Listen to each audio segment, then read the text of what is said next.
The 2015 AUDL season culminates today in San Jose. The Spiders dreaming of taking the title in their hometown. The Radicals poised to rise on the road after falling short in the past. Everyone fired up, everybody focused. The fourth AUDL championship game is next.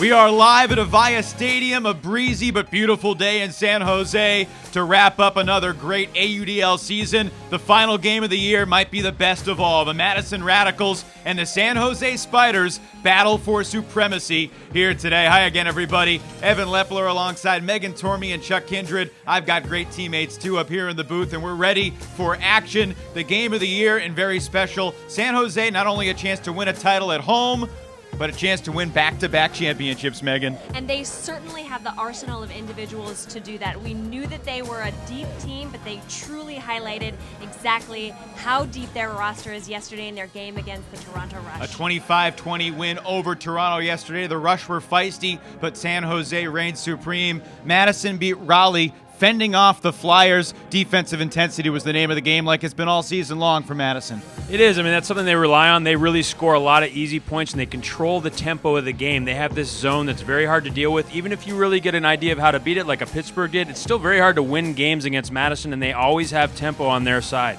Though Kittredge expects to play, we're not sure about Madison's Brian Hart, who missed yesterday's game, tweaked the ankle in warm-ups, but he said he was going to try to give it a go. Let's not talk anymore. Let's get ready for the opening pull. These two teams played in the semifinals last year. San Jose won by 3, and Madison has been thirsty for another chance. They have that chance coming up. The opening pull of the AUDL title game is on the way from San Jose. What's all this? My own line of products. Barkley 34. Smells like a locker room. Exactly. That's the round mound of pound cake. Perfect. What's this? The Rebounder. It's a dating app for the newly available. Sounds promising. Can we build it? Yes. CDW designed and installed our server infrastructure so we can respond quickly to any data demand. Any? Any. I like it. Then you're gonna love Stir Charles.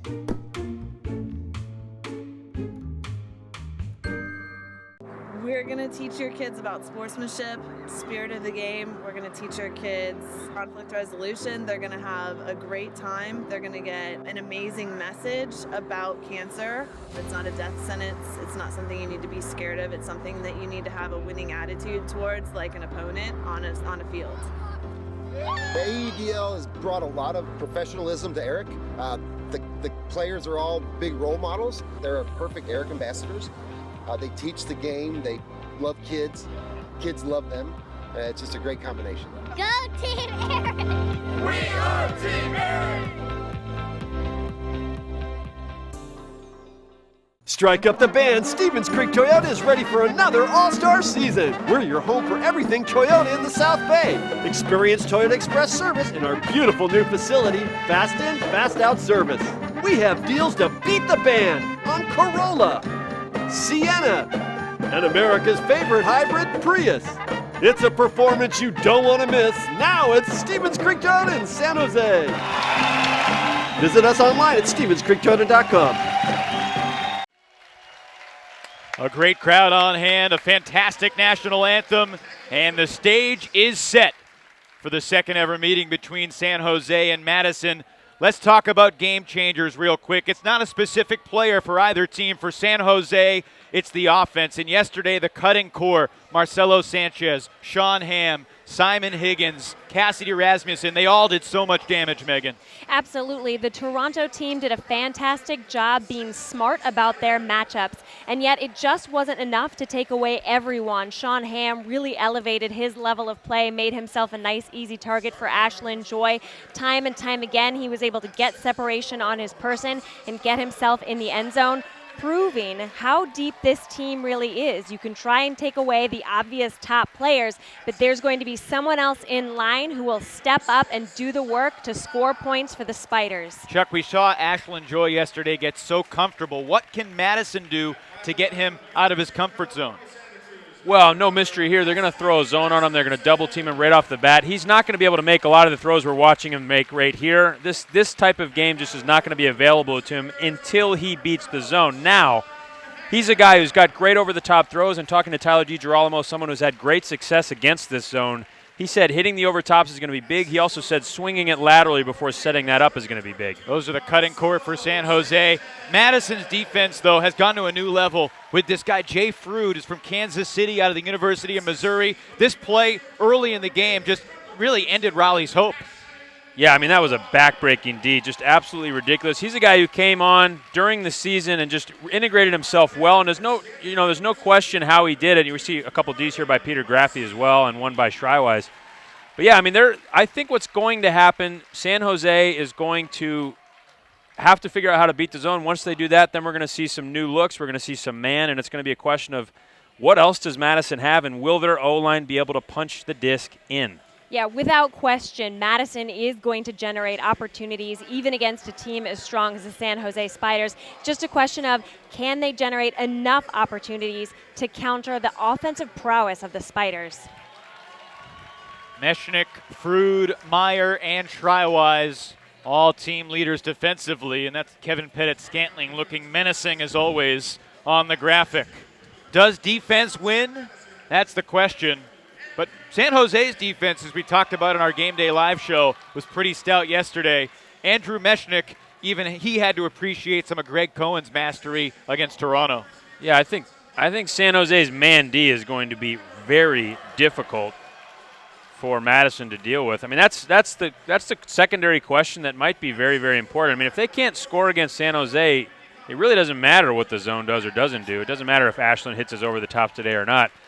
Because if San Jose can win on D, that's going to be a wrap for Madison's season. Megan, it's very rare that the Spiders play a game, and we've gone a few minutes into the broadcast without really talking in depth about Bo Kittredge. He had a rib injury 3 weeks ago. He played 2 weeks ago, far from 100%. Yesterday he was a little bit closer to 100%, but still not the guy that we're used to seeing dominate. What were your perceptions of Bo's abilities yesterday?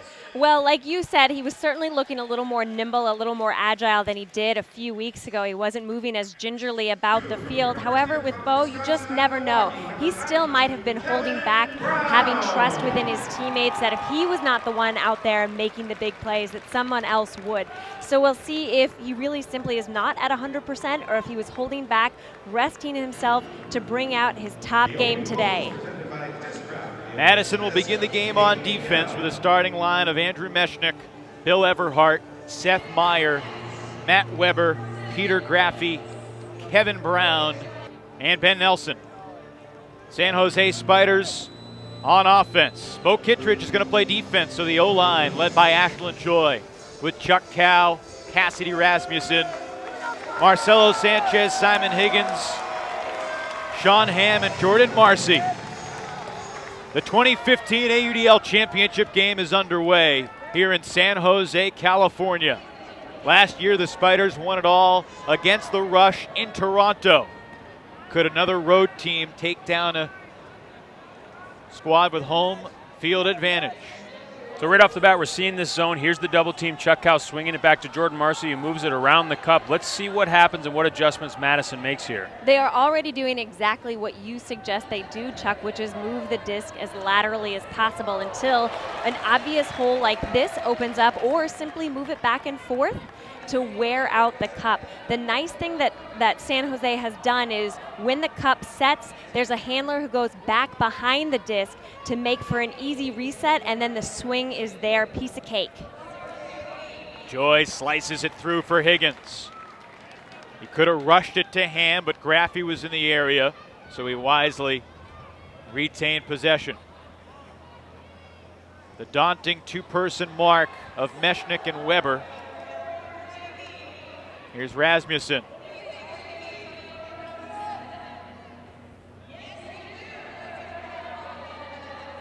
Well, one thing about this opening point, Madison has certainly made the Spiders work for it.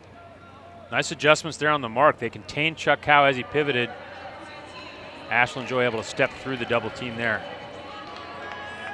And Joy finds the gap. It's Joy to Hamm. It took 90 seconds, but the Spiders strike first. That has to be a bit of a mental defeat for Madison, for the Spiders to come out and work so intelligently against their zone in the very first point. That took no time at all for them to adjust, and we saw how much they were biding their time, waiting patiently. It's definitely a slower style of offense than we've seen from the Spiders, but highly effective. So Megan just said it was a defeat for the Madison Radicals. Chuck, anything to the idea that maybe Madison is feeling pretty good about making San Jose take 90 seconds? The Spiders, after all, had 7 or 8 really quick, easy goals in the second half against Toronto last night. Yeah, you know, they slowed him down. There was one throw that I thought should have definitely been a D. I'm not sure why. I don't know who it was guarding on the wing there, but the first throw through the middle should have been a D. Not sure why it wasn't. And in any event, they didn't throw over the top. So they haven't proved to me that they can hit that over the top space. And eventually that offensive scheme will produce turnovers. So if I'm Madison, I would hang in there with it.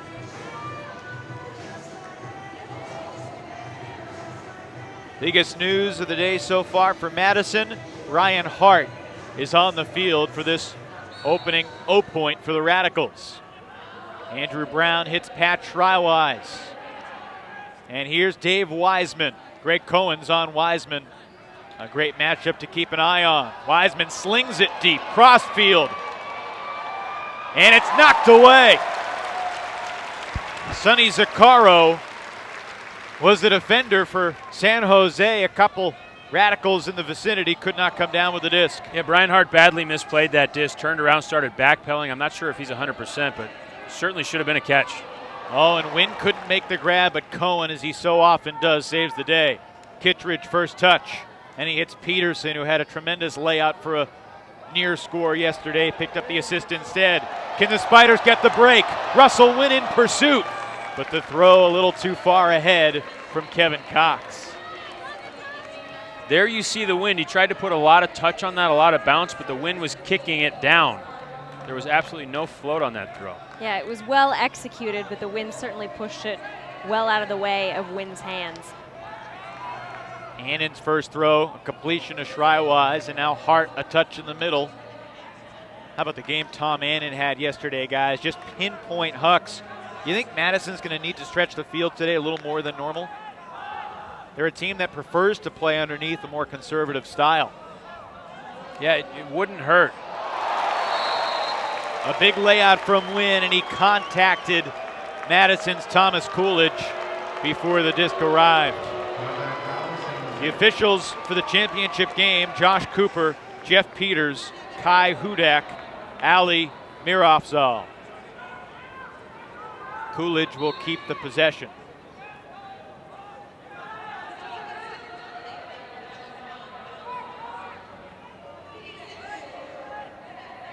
And that's just a turf disc intended for Colin Camp. Well, the disc don't lie. I think that might have been a clean D from Russ Wynn.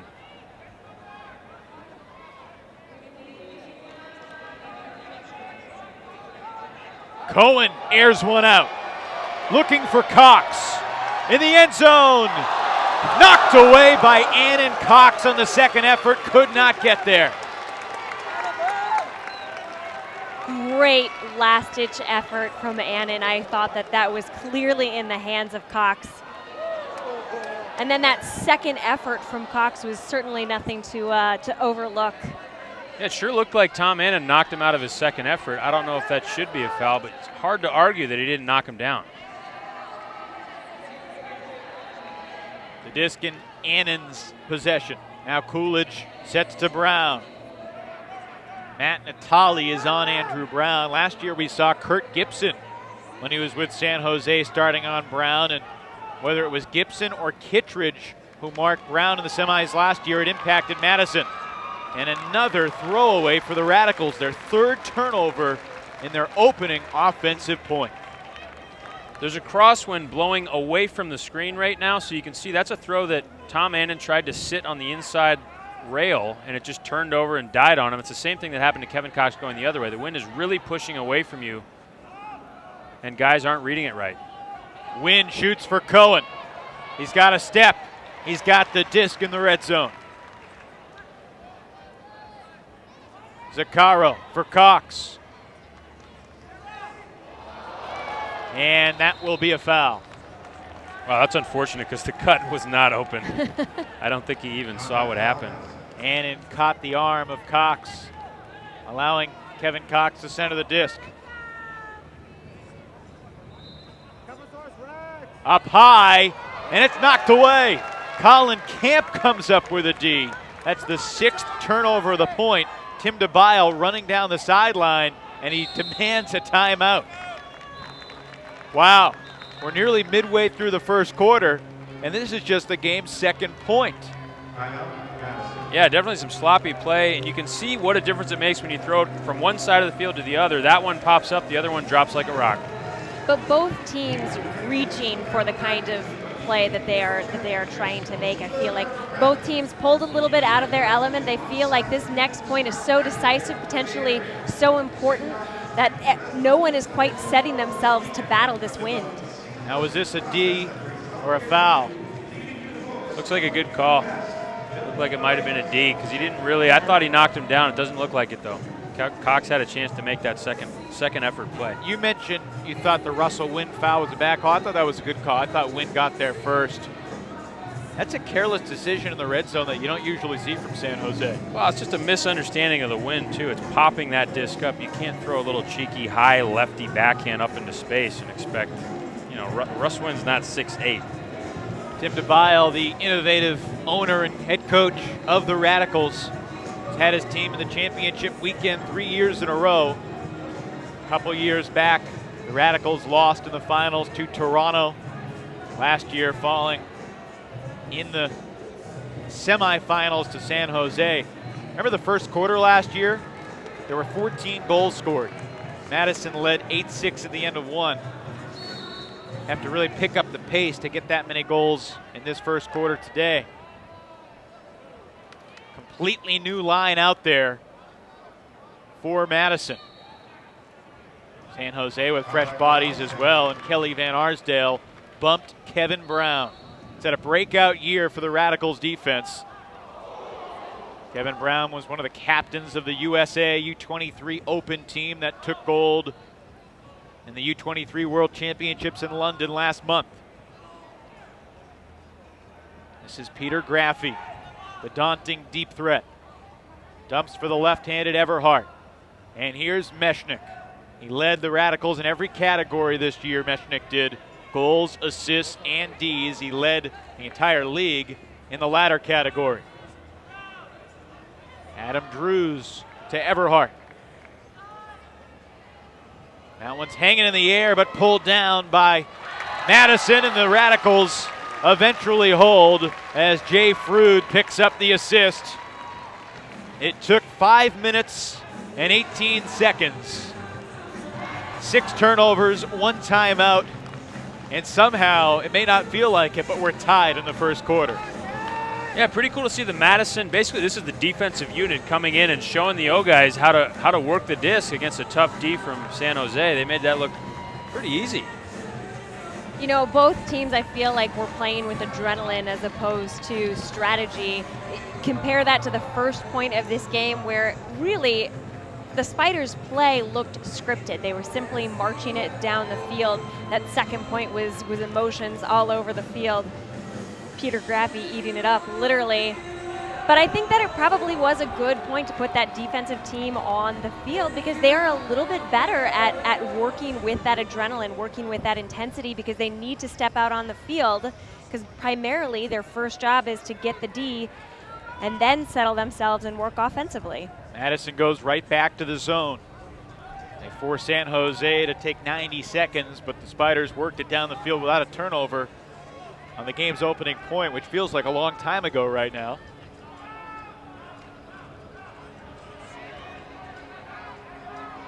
Chuck Cow was one of Kevin Brown's teammates on that U23 gold medal team.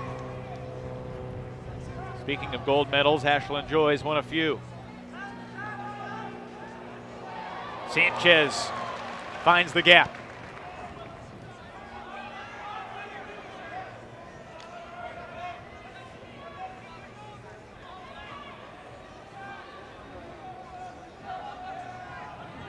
Cow again slices one to Higgins. Cross field, if it hangs for him, it's a goal. 2-1 San Jose.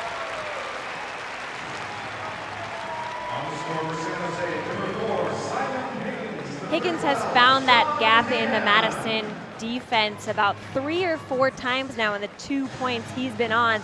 I'm not sure if it's an oversight on the part of the Radicals or Higgins moving appropriately to just insert himself in this open lane that appears for a second, but he has really helped them gain yards. The handlers are doing a good job of, like I said earlier, moving it from sideline to sideline, but Higgins time and time again has been the person to gain 15 to 20 yards at a time.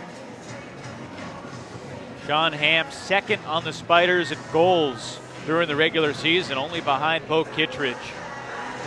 Chuck, what have you liked about watching Hamm this weekend and throughout the season?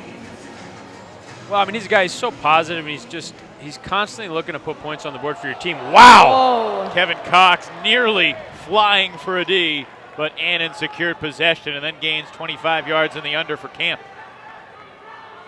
Kevin Cox never bashful about throwing that body around. Yeah, that was a sick bid from Cox. He was so close to getting that. Listed at 5'9", 165, and he's got wings. But Madison's second 0 point much quicker than the first. That took 28 seconds for the Radicals to deliver the tying score.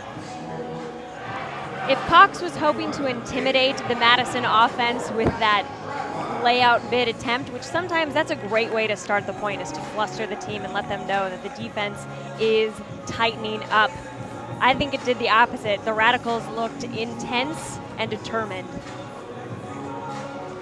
Cox nearly coming up with a D, but if we stay with it here, a good cut there from Colin Camp to create an opening underneath against Russell Wynn.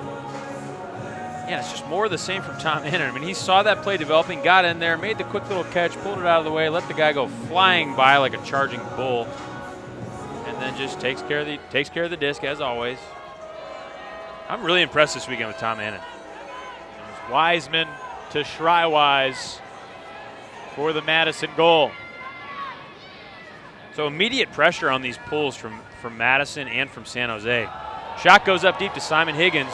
Jay Fruit is nearby, and Higgins in between two bodies comes down with a disc. Sanchez is open. The first big-time highlight of the day belongs to Simon Higgins. Fruit kept up with him step for step, timed his jump appropriately. He was right there with Simon Higgins, but unfortunately you cannot teach height. Look at that timing on both of their parts. Higgins just a little more reach than Fruit. Yeah, I mean, if I'm Madison, I'm very happy with that shot going up. You know, great pressure. They had two guys in the area. Fruit very close to getting a first touch here, but just a great play by Simon Higgins. Now, Chuck, you were adamant yesterday that in the first half, Toronto, by putting Remy Ojo on Higgins, really frazzled the San Jose offense.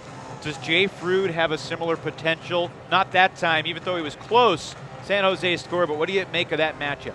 Higgins and Fruit. Fruit is a great defender. He's a little different than Remy Ojo. I think Remy Ojo is kind of on a different level. But you know, on those bidding plays, Fruit's just got the ability to really generate a lot of speed and additional reach with his layouts. Great technique, great extension. The goal from Sanchez, 16 seconds after Schreiwise tied it at 2.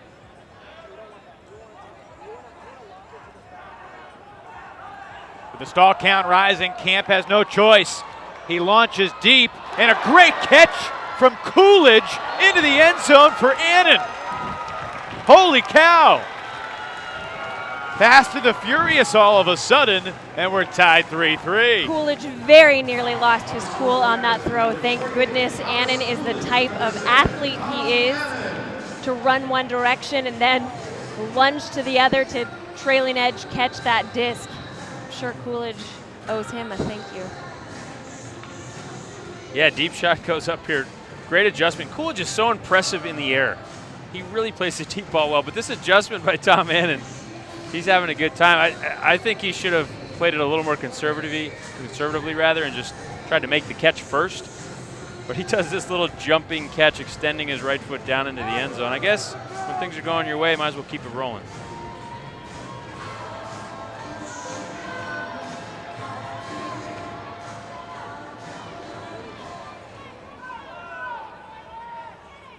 After the point that last 5 minutes, there were 4 goals scored in a 2-minute and 11-second span. San Jose's O-line back out there. Guys, look at where Sean Hamm is. He's playing 80 yards from the disc right now in the back of the end zone behind Peter Graffi. You know, this is the downwind direction, if there is one. There is the ability to get a little extra kick from the wind going in this direction. So I like it. I think people... Great job by Ashland Joy. He moved Peter Graffi with his eyes and then quickly fired back left to Simon Higgins. That was an excellent job quarterbacking the Spiders by Ashland. The Radicals player shaking up here. Didn't see who that was. It was a nice bid. I thought it was going to be a block.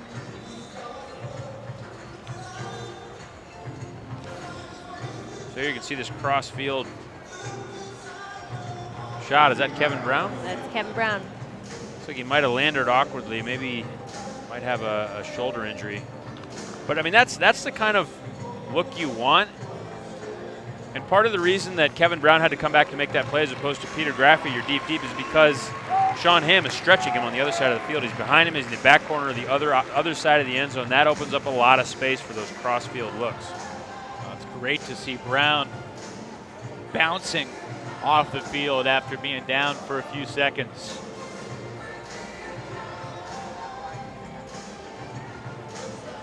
Second assist of the quarter for Ashland Joy.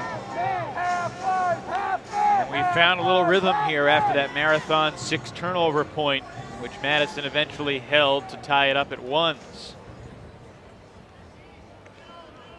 Last few offensive points have been pretty easy for both sides.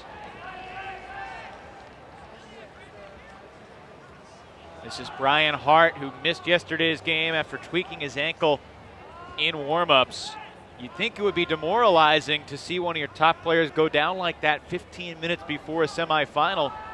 You asked him to Bile what they said about it. He said, we didn't say anything about it. Just next man up, Ben Nelson, stepped in and played a really great game. Threw a few goals for the Radicals in their 3-goal win over Raleigh. Yeah, I like hearing Tim DeBile talk about his team. Interesting guy. He's put together a group that's really a great fit with each other. They play well together. They've got nice chemistry. They get more than the sum of their parts, I think. Hart marked by Wynn.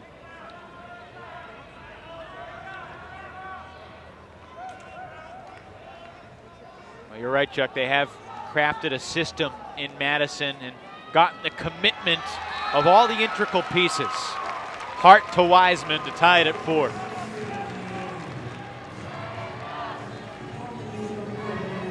As tight as the Spiders were playing the Radicals that particular point, for a few points it looked like the Radicals were getting no meaningful downfield progression. They still looked like they were having an easy time generating shots, just kind of waiting till something transpired in front of them. That looked like such a casual pass from Hart. Yeah, Brian Hart. You know, I got to hear Tim DeBile talk a little bit today about Brian Hart. He says he's a guy, he's probably their best player. He says that most guys would say that. But, you know, maybe in the same way that Bo Kitchers kind of hangs back until he's needed. That's kind of how Brian Hart is. He's going to be out there being productive. But, you know, until we get later in the game, if it's a close game, expect him to come on strong if that ankle's feeling up to it. But he doesn't need to be the center of attention. After their Midwest title game against Pittsburgh, Brian Hart was the guy that everybody on the team wanted to talk about. He had a few layout Ds that were simply jaw-dropping. A 3-goal win over Tyler DiGirolamo's Pittsburgh Thunderbirds in the Midwest title game for Madison. The Spiders surpassing the Seattle Cascades by 2, 21-19, 15 days ago up in Oakland. Beg your pardon. 14 days ago. How dare you, Evan? What day of the week is it again? The Spiders are pretty good every day. We haven't seen the man-to-man defense yet. Madison has gone zone on every D point.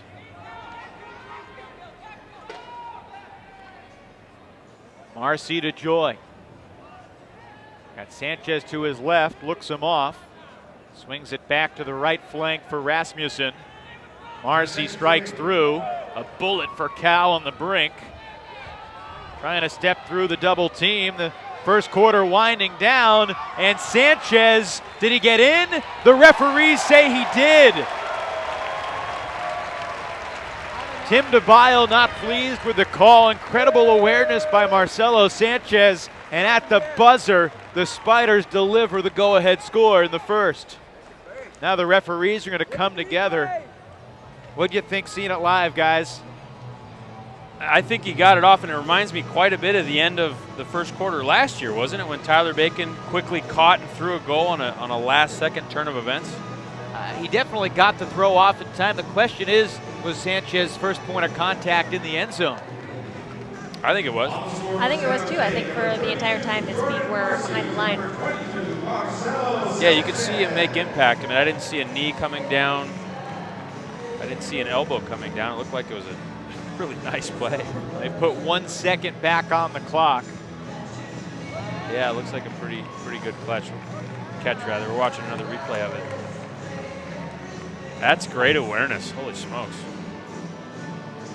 Is this the first time in AUDL history that all the players from both teams are looking up to the huge video board to see the replay to figure out what the call was? I think so. Here we get another look at it. Yeah. That right knee was kind of, his right foot close. slid, but I think the right knee did not come down. I think they got it right. Simon Higgins, Bo Kittredge, Greg Cohen, Kelly Van Arsdale, all of San Jose's height is hanging out in the end zone. Annan picks it up and launches a low throw. That's not going to make it to the goal line, and Van Arsdale takes care of business. So that's how the opening quarter wraps up. It was 1-1 with 5:12 to go. San Jose and Madison's offenses both gotten here. There were no breaks, though, in that opening quarter, guys. Everybody held. Madison will receive the disc to start the second. As you can see, an animated crowd on hand to watch this AUDL culmination. 5-4 San Jose, 1 down, 3 to go in the title game here at Avaya Stadium. What's all this? My own line of products, Barkley 34. Smells like a locker room. Exactly. That's the round mound of pound cake. Perfect. What's this? The Rebounder. It's a dating app for the newly available. Sounds promising. Can we build it? Yes. CDW designed and installed our server infrastructure so we can respond quickly to any data demand. Any? Any. I like it. Then you're gonna love Stir Charles.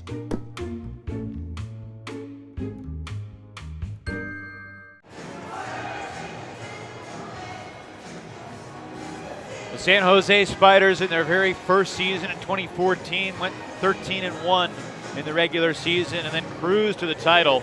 Their closest game en route to the championship was against these Radicals. There was a great D from Tom Annan in that long marathon point. Perhaps the play of the quarter, though, Chuck, was Simon Higgins going long against Jay Frood. Yeah, Simon Higgins had a tough day yesterday, started to come on strong late in the day, but this is a heck of a catch. Big pressure, didn't even get out that good of a jump on it, but was able to close out over two big defenders. If he's playing like that, it's going to be a long day for Madison. Higgins, the animal from Alameda. There's number 4 for San Jose. A burgeoning star in the sport. So the Spiders will play defense to begin this second quarter. You see Cohen, Kittredge, Zaccaro, Cox, Wynn, and Natali taking the field. Brett Peterson jogs out as well.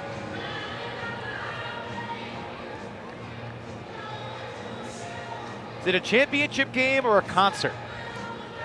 Maybe a little karaoke before the game for Simon Higgins. I have a feeling that Simon Higgins always sings. Karaoke or not. Yeah, he may have a similar skill set to Bo Kittredge, but he has a very different personality from Bo Kittredge. Bo's a goof, but not the same way Simon is. Simon tends to be having a good time, likes just keeping it light, having fun. Have you ever sung karaoke with Bo? No, I don't think Bo can sing, first of all. It's a verb I wouldn't use with his name. But we haven't done it. We should run it back. That sounds fun.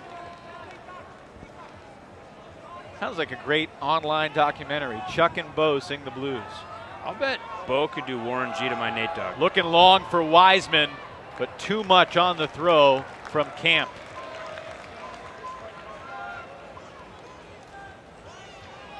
So it took less than 20 seconds for San Jose to get the disc defensively here.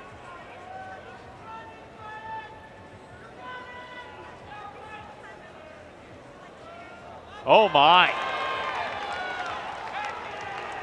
Natali looking for Zaccaro. What was that?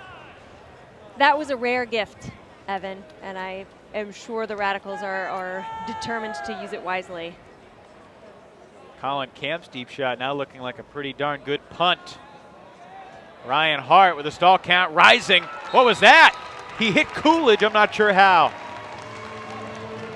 A very tight window over 4 outstretched spider arms, spider legs perhaps. Managed to put that one in. Second assist for Brian Hart. Here's the turnover first from Natali.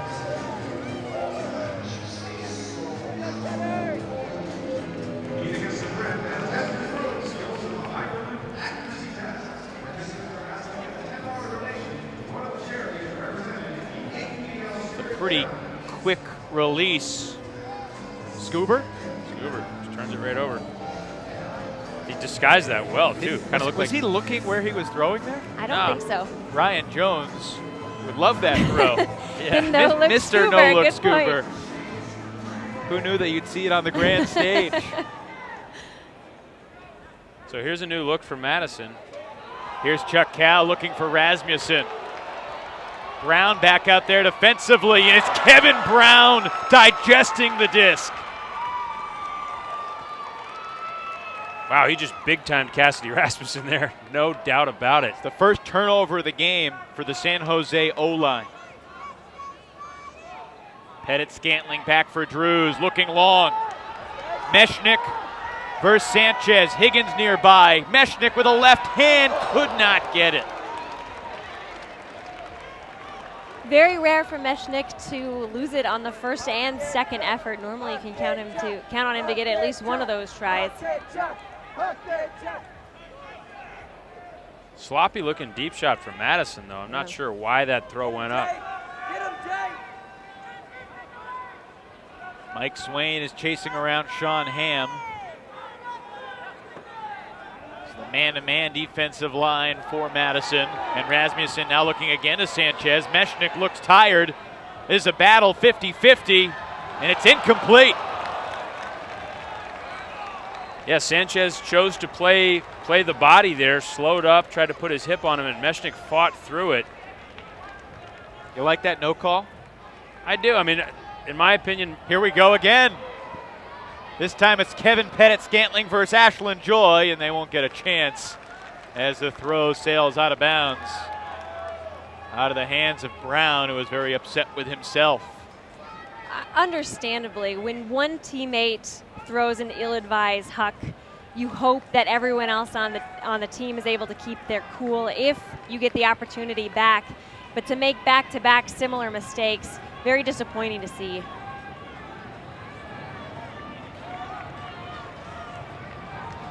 I'm sure both coaches would like the teams to be a little calmer as Mechanic lays out but comes shy. This is fun to watch though as Sanchez looks for Higgins. Jay Frood made him jump early and he spikes it down. I love this point. Let's keep this point going forever. What an awesome play from Frood. They're working on that. They're working on keeping it going for forever. And there's the first really unforced turnover. Second giveaway of that variety of the point. Everhart this time, and Cal will center the disc. Waits for the whistle.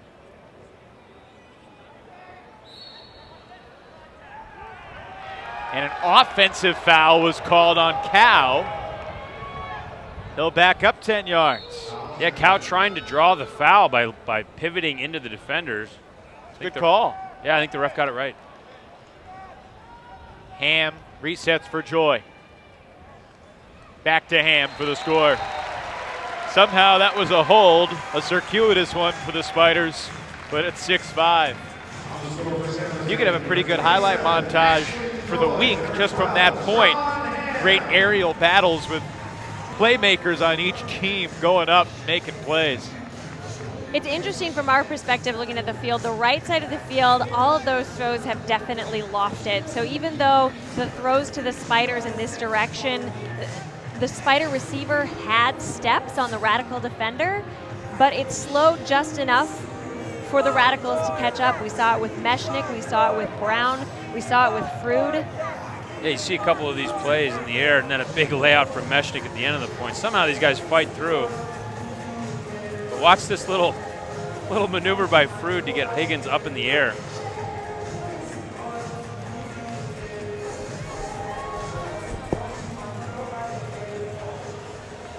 Some great deep cutters are forced to jump a little too early and taken out of their comfort zone by good defenders. We see that a bunch. This is Crawford guarding Try-Wise, a Madison offensive point. Spiders very rarely, if ever, throw junk or zone. They always just go man and rely on their legs and their athleticism.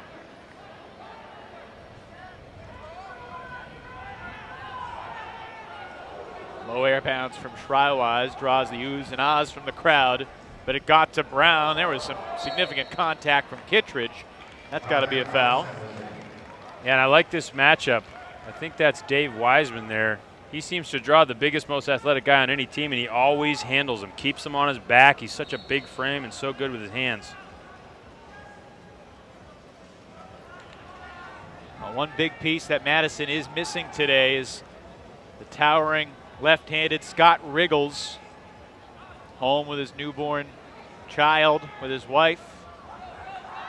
Sure, he would love to be out here, but family comes first.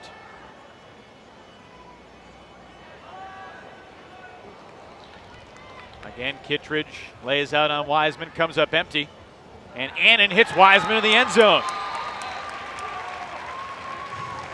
Well, a couple things about that point. First of all, Bo Kittredge looks like he's moving a little bit better than yesterday and throwing his body around like he hasn't the past couple of weeks. With that said, Dave Wiseman didn't seem to be bothered by Bo at all. Yeah, we've seen a couple of the household names just get dealt with by these young guys. You know, we saw Andrew Brown go up and just rip down over Cassidy Rasmussen, and then we saw Dave Wiseman just big brother Bo Kittredge. You meant Kevin Brown getting up big. You said Andrew, but I'm sure Andrew doesn't mind you giving him the big brother credit. We want to know what you think the final score of this game is going to be. Send us your tweets. If you get the score exactly right, you will win an AUDL Championship disc. Let us know at the AUDL, at Evan Lepler, at Meagles000, and at Chucktown Now. How do you get the name Chucktown? I think I gave it to myself. You can't give yourself a nickname. I think we've been over this. Sometimes you can. I blame the people around me who didn't come up with a better one. But anyway, it's stuck. It works. I'm as big as a town. They call my dad the mayor of Chucktown. Past the midway point here in the second quarter. Despite some turnovers from both sides, every team has scored on its offensive point. A lot of float, but plenty of room for Marcelo Sanchez. Fakes it to Higgins. Now takes the shot to Big Simon. Not exactly the over the tops you were looking for, Chuck, but effective nonetheless. Instead of continuing that lateral motion we saw them do earlier, they were going for easy pop passes over the top, worth about 7 yards or so. 2 in a row, and they were in the end zone. Yeah, it does seem kind of remarkable. Some teams really like throwing hammers. They like upside down stuff. Like when you watch Toronto, just expect to see some ridiculously good hammers. It seems like somehow it fits the disposition of some teams better than others. You know, the Wildfire almost never throw upside down against Madison. And I think San Jose is also a team that kind of prefers to shape the disc and keep it right side up. I don't know why some teams like it and some don't. Probably coaching.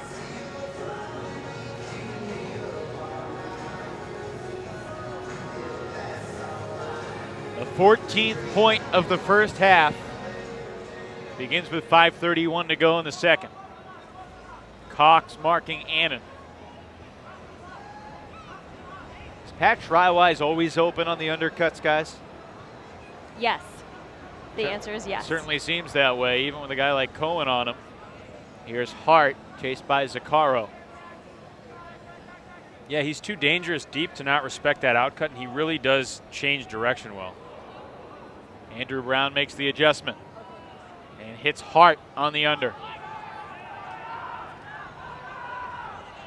Hart forced to blade it across the field, and it almost worked out, but yeah, Wiseman was just a little slow to react to the shape of that disc. It was coming in pretty quick.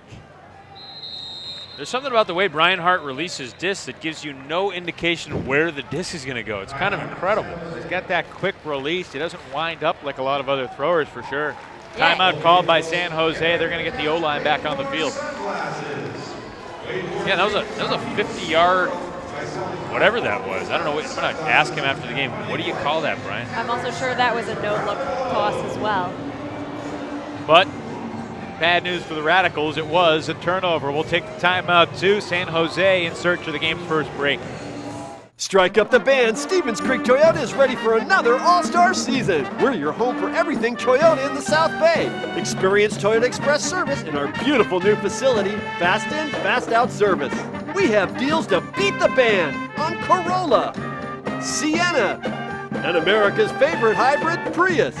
It's a performance you don't want to miss. Now it's Stevens Creek Toyota in San Jose. Visit us online at StevensCreekToyota.com. Champions of the West leading the champions of the Midwest by 1. 4:38 to go here in the second quarter at beautiful Avaya Stadium, a facility that just opened for the first time this past February, home of the MLS's San Jose Earthquakes. The inaugural season of this gorgeous facility adjacent to the San Jose airport. A massive, pristine video board, the longest bar in North America. In the end zone, beyond the end zone that San Jose pursues. Here's the head coach, player coach of the Spiders, Kevin Smith. Kevin's letting that hair grow out a little bit. What is it about his leadership style that just works for San Jose? As Joy looks long for Higgins, 3 defenders nearby, and Higgins almost got it, but it's a first throw turnover. What is it about Kevin Smith's style, and why does it work for San Jose? Well, he plays it pretty loose, I think. He's a guy, if you've seen him play in the past, he's one of those kind of Raleigh Flyer type guys who when he's hot, you're done. You will lose when he's hot. But I think it's a good energy for these guys because they come out, they like to play, have fun, keep it loose, rely on their athleticism, and get wins. His style kind of matches that. Yeah, he seems to give his players a lot of autonomy, and with that comes the understanding there's also trust. Like we saw yesterday, so many players stepped up to the plate when Simon Higgins was muted, when Ashland Joy was not having as many options downfield. And they excelled because of it. Everyone understood that they were just as important a player as everyone else on the field. They called that down against Kevin Pettit-Scantling. San Jose will retake possession. And there's confusion everywhere down in the field.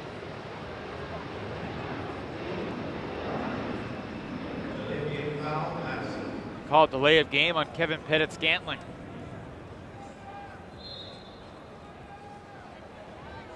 Hard to tell. I think they got it right. San Jose with a second possession on this point. Sanchez airs it out. Cassidy Rasmussen great in the air. Shy of the end zone. That's a tough ticky-tack call against Kevin Brown. Where's he supposed to go? Cassidy ran right into him. Nonetheless, the disc centered for Rasmussen, and there's the game's first break. Higgins from Cassidy, 8-6. Yeah, you don't want to get Cassidy mad. You won't like him when he's mad. You can see that look in his eyes right here. You can see him walking off the field. I mean, he's pretty nice, pretty casual guy, but when you tick him off or when you challenge him, I think he got beat in the air by Kevin Brown earlier in the game, and he absolutely wants to get that back 5, 6, 7 times. So it's on, basically. It's a third goal for Higgins. And the Spiders have their first multi-goal lead of the game. Remember, for Cassidy, this is his first chance in the AUDL Championship. He was not part of the Spiders last year. One of the leaders of the San Francisco Flamethrowers, the team that dealt Bo and Ashland and San Jose their only loss of the regular season. But you got to be certain that he has a little pent-up emotion built up, and he wants a taste of that prize money and the glory at this level too.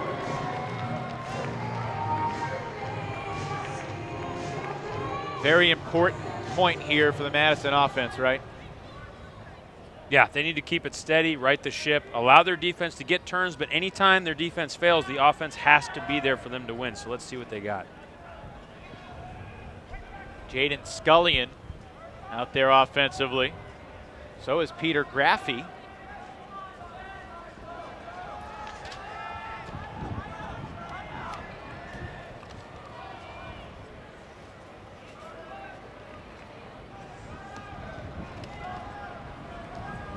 And in the pivot for the offense.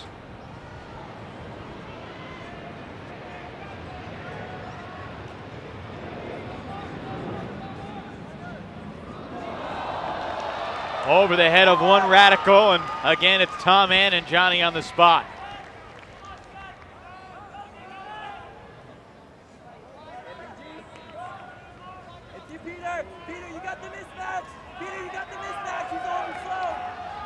And there's the turnover.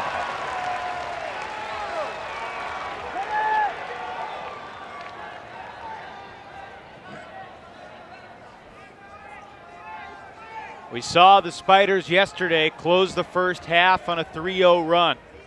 We saw the Radicals yesterday give up a 3-0 run at the end of the first half against Raleigh. It sort of seems like the game is starting to tilt in that direction again.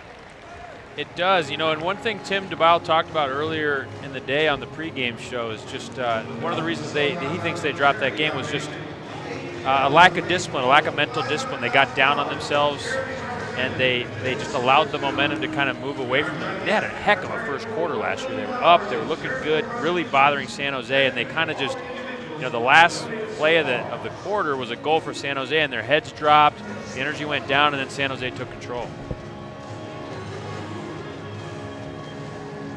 So $1:18 to go in the second quarter. You surprised that there have only been 14 goals scored at this point in the game? Well, I'm predicting a 2018 win for Madison, so we're right on schedule for what I was envisioning. But, you know, I mean, it's just the pace of the game when Madison's on the field is always a lot slower. So even with a high-powered offense, you know, you're only going to get 8 or 10 goals in a half. That's just how it's going to be.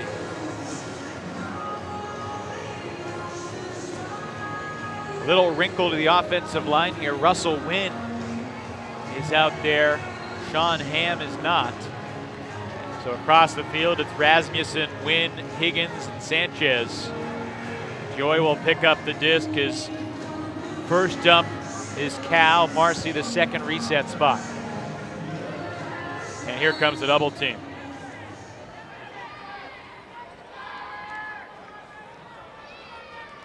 Joy with a successful reset, and that was knocked down by the outstretched arm of Bill Everhart.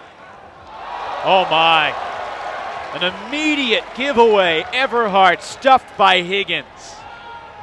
And another near hand block. Graffey got a piece of it. That one sliced through to Wynn, up in the air. Brown tipped it again, and Russell Wynn makes the sliding grab.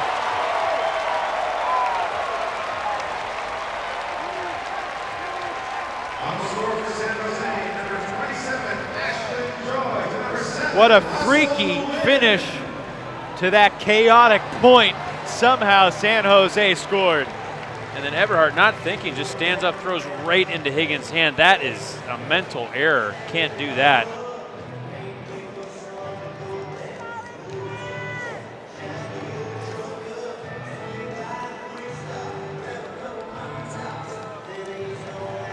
So 3 tip discs in a row, and then eventually a score to Russ Wynn. You can't help but smile if you're Russell Wynn. He knows he's very lucky to have gotten that.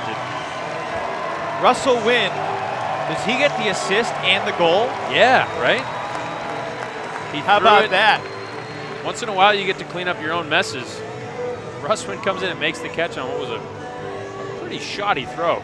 I've never seen that before. You know, in baseball, every couple of weeks, you always say you see something you've never seen before. In the title game, a break, big layout, and a foul called on Zaccaro. Russell Wynn gets the goal and the assist for the Spiders. You gotta be kidding me. This is a gigantic spot for the Radicals O-line.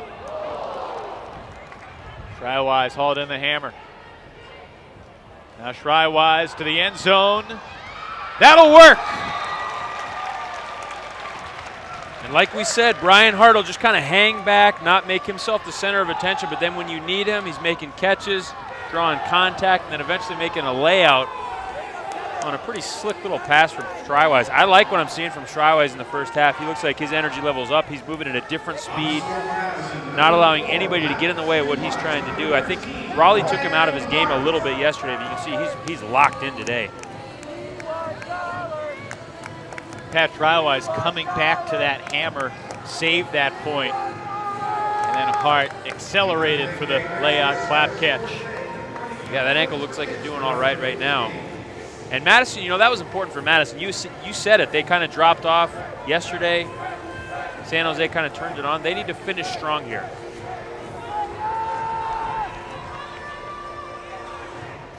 Jay Frood and Peter Graffi are the 2 deepest Radicals, along with Wiseman. And Joy will launch a backhand at the buzzer. Watch out for Greg Cohen in these spots. Kittredge almost got it. Cohen says he did, but they rule he did not land in bounds or in the end zone. Man, you called it. Holy cow. We got to see this a couple more times. This was not a well-played disc. Where was everybody? They were too deep. Yeah, the whole field misread this disc. I mean, that thing was eye level by the time anyone touched it. I think that hit the ground before Cohen caught it. I think the referees ruled that he caught it and that he was outside the end zone. I think you're right. I'm still blown away. What are you guys doing back there? There's 10 guys standing there watching the disc come down in front of them. Whenever you're ready, guys, we're live. What a wild first half here at Avaya Stadium. An important goal with 8 seconds to go in the quarter gets Madison back within 2. The Spiders will receive to start the third. Of course, Madison will start the fourth quarter with the disc. Wow, crazy action in the 4th AUDL championship game, a spectacle unlike this league has seen. They're getting set for the finals of the Spirit Challenge, the long distance throw. We'll bring some of that to you in just a few minutes, but now we send it down on the field. Megan Tormey is standing by with Simon Higgins, who scored 3 goals in the first half. Thanks so much, Evan. Simon, you scored 3 goals in the first half of this game compared to your 4 total yesterday. What's going on differently for you today? Well, we're being very patient with the disc this time around, and their zone's making us throw a whole lot of throws. So just finding the openings and being patient rather than looking for that quick strike goal.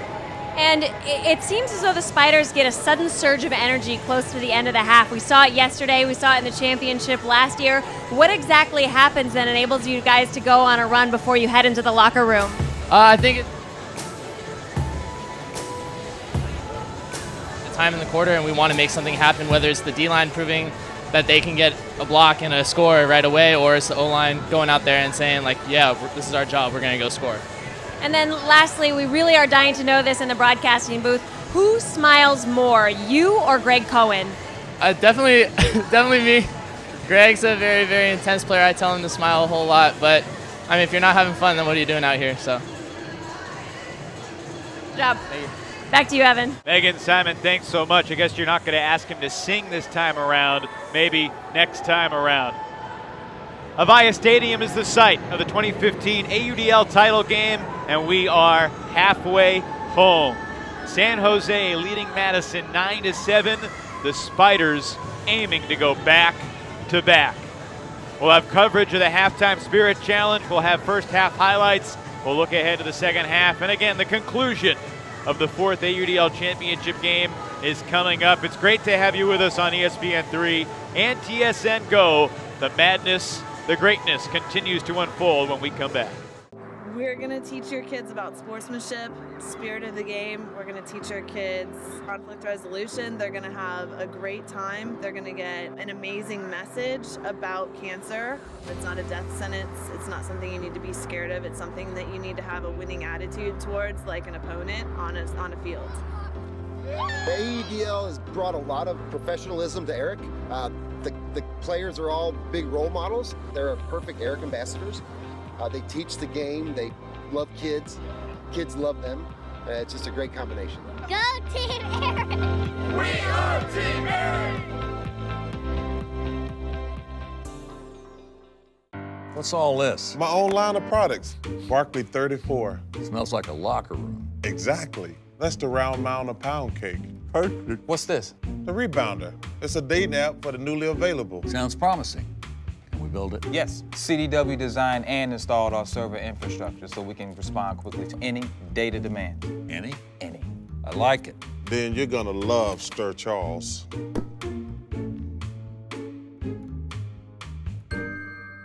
(9-7) San Jose leads Madison at the half as the Spirit Challenge continues to unfold. 3 different components to this challenge that has strived to raise $1 million for charity, and they were nearing $750,000 when we last heard yesterday. An unbelievable pact for a very good cause, a variety of good causes led by Rob Lloyd, one of the great investors and supporters of Ultimate we have seen. There was the accuracy competition. You see the very far left of your screen.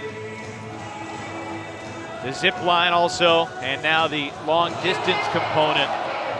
Tyler DiGirolamo just uncorked a ridiculous flick huck from the back of one end zone all the way past that 5th flag.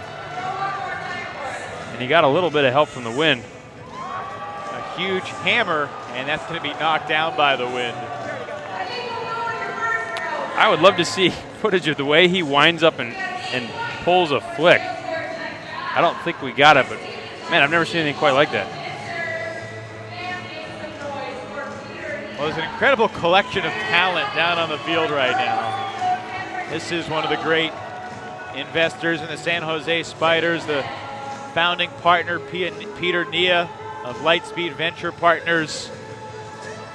The low blade backhand. That's in between the 3-point and 5-point barriers. Chuck, how far can you throw a disc? 190 yards. You mean feet? Yeah, feet, yeah, 190 feet. Centimeters. Sorry, I thought we were on the metric system. I don't know, this wind is a little swirly though. I think, I saw a couple throws go up that looked like they were gonna die, and then all of a sudden they popped up 20 feet, kept going. Here's Yearwood. Adrian Yearwood of the Toronto Rush.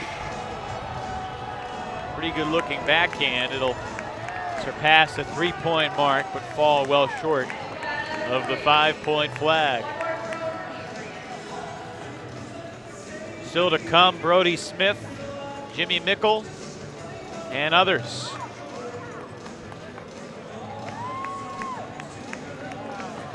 Earlier today, we were sitting down with Jimmy Mickle of the San Diego Growlers and Tyler DiGirolamo of the Pittsburgh Thunderbirds. Both of those guys were concerned that the 2 guys with recently reconstructed knees would outthrow them. Brody Smith and Mark Lloyd, both having to deal with that ACL surgery recently. Yeah, Brody Smith is, he can't really use that right leg that much. But his upper body can throw things further than most of our entire bodies. Not sure what that guy's made of, but it's something.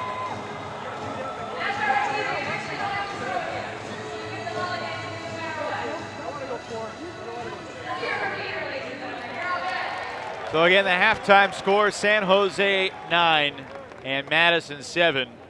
And before we send it back to break, we'll see the commissioner of the AUDL raising money for an incredible organization, Ultimate Peace. And Steve's been practicing for a while, although that throw may not show it.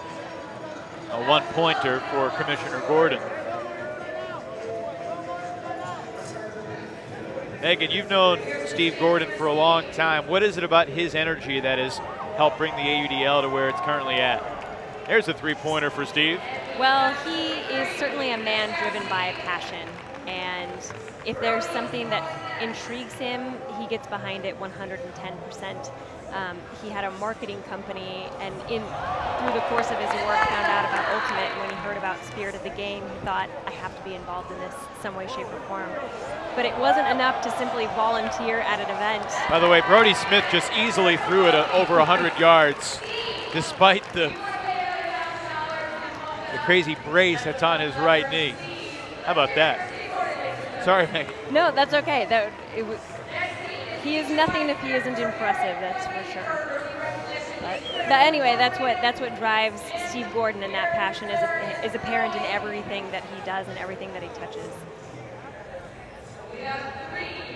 So the Spiders leading at the break 9-7. We'll take a quick timeout, and we'll tell you a little bit about how these two franchises got to this point. Championship weekend here at Avaya Stadium continues. The Spiders leading the Radicals 9-7 at the break here at the title game.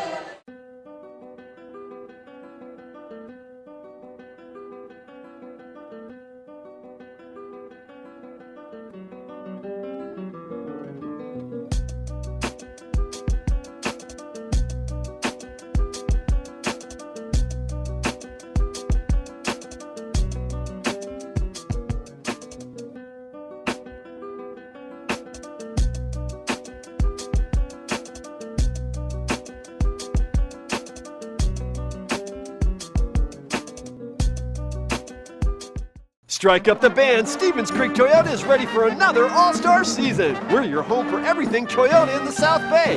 Experience Toyota Express service in our beautiful new facility, fast in, fast out service. We have deals to beat the band on Corolla, Sienna, and America's favorite hybrid, Prius.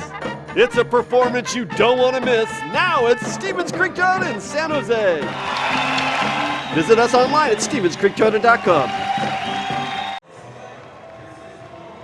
San Jose leads Madison 9-7. Both these teams have made the championship weekend every year of their existence. Radicals came into the league in 2013, the Spiders in 2014. San Jose, of course, the title winner last year, and Madison still in search of the first franchise championship. Let's show you a little bit more about how these two teams have gotten to the 2015 championship at Avaya Stadium, beginning with the Madison Radicals.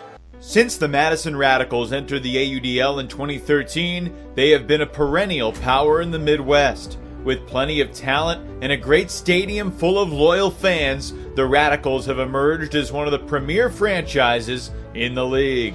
In their first year, they made it all the way to the finals, but fell to the Toronto Rush in the title game.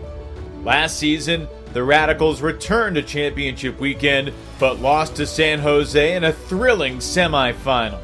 Fast forward to 2015, and the latest edition of the Radicals looks like the strongest one yet. With veterans like Andrew Brown, Pat Schreiwise, Dave Wiseman, and Andrew Mechanix, Madison already had an excellent foundation. But the continued emergence of youngsters like Brian Hart, Kevin Brown, and Jay Frood has transformed the Radicals into a next-level threat. Madison's stingy defense wreaked havoc all year long. The Radicals held their opponent under 20 goals 11 times. The upstart Pittsburgh Thunderbirds were undoubtedly Madison's toughest challenger, and the new team from the Steel City handed the Radicals their only loss of the season on June 6th. But Madison bounced back to win 6 straight games to close out the regular season, including a pair of slim one-goal wins over Chicago and Indianapolis. For the goal and the lead, and the Radicals are on top with 13 seconds remaining in the game. In the Midwest title game against Pittsburgh, the Radicals put on a show in front of their raucous crowd. With a sizzling defensive effort, Madison set the tone early in the contest, and late in quarters, the Radicals seized momentum-changing opportunities.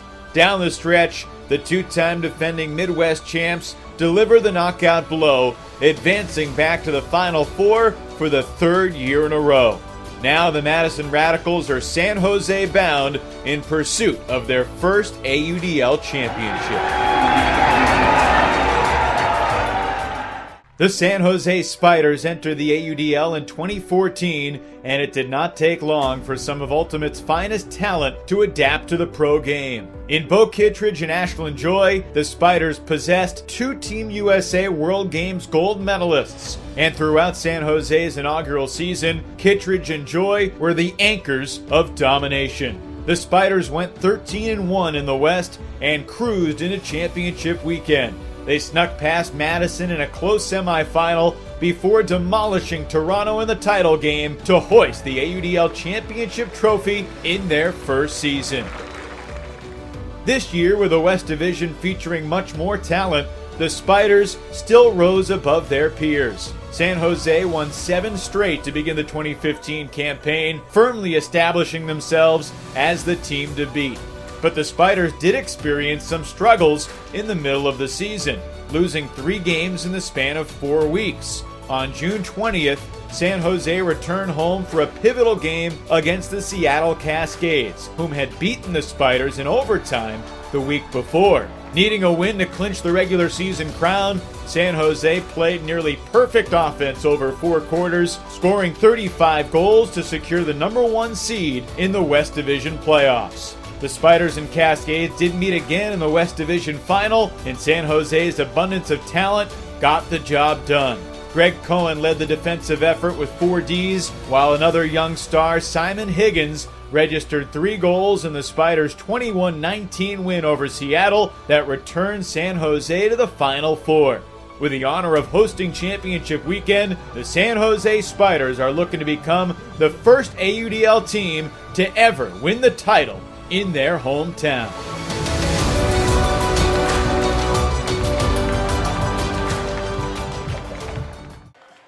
The Spiders are 24 minutes away from securing back-to-back championships. Still about 3 or 4 minutes away from the start of the second half, but we welcome you back to Avaya Stadium, where the San Jose Spiders lead by 2. Hi again, everybody. Evan Lepler with Chuck Kindred and Megan Tormey. Between the two of these guys, they've got about a dozen Nationals appearances between them, and their analysis shows that. What did San Jose do, guys, to separate themselves in that second quarter?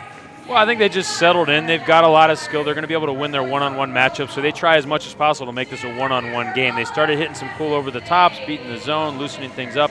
And when it becomes about who's going to win the matchup, that's when San Jose's in their element, and that's when they're going to pull away. You know, last year at the half, Megan, Madison also trailed by a couple. How do you think the Radicals are feeling in the locker room right now? They're certainly not out of it by any means. Certainly not out of it, but I have to think that they're wondering whether or not this is going to be a repeat of last year. Whenever the San Jose Spiders surge ahead, it does nothing to bolster your confidence. So they have to come out and really look inside themselves to play a perfect game, because at this point, that's the only thing they can do to potentially beat the San Jose Spiders.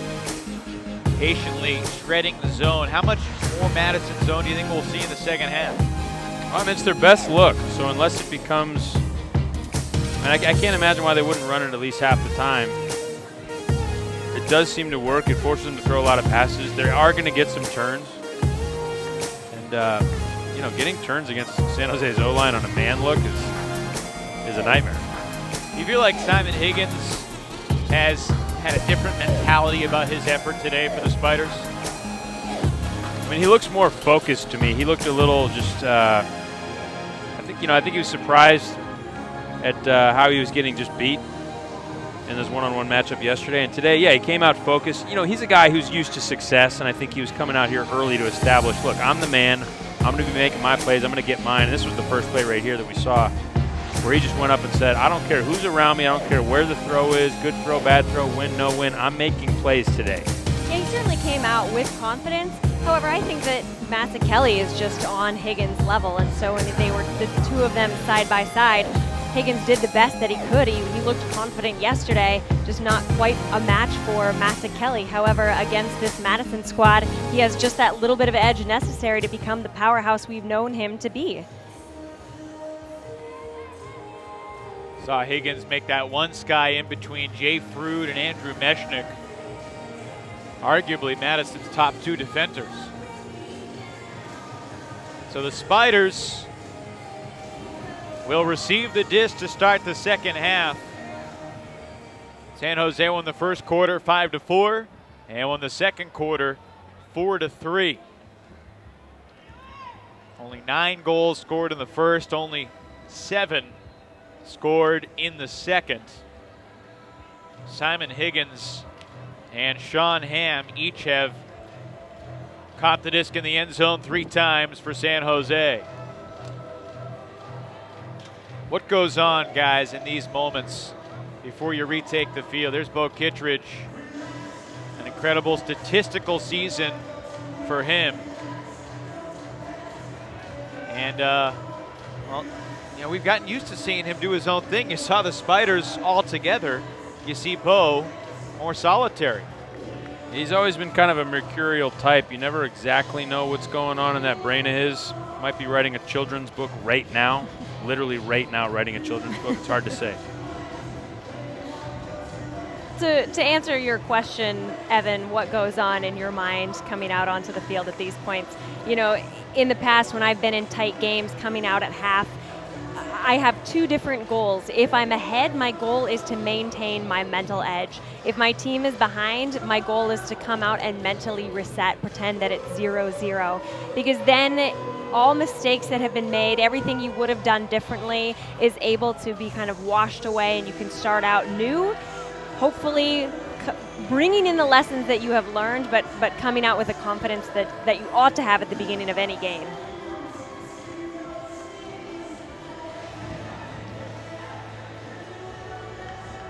Cassidy Rasmussen, Chuck Cow, Jordan Marcy, the handlers. Marcelo Sanchez, Ashlyn Joy, Simon Higgins, and Sean Hamm are the cutters. This is the man defensive line for the Radicals.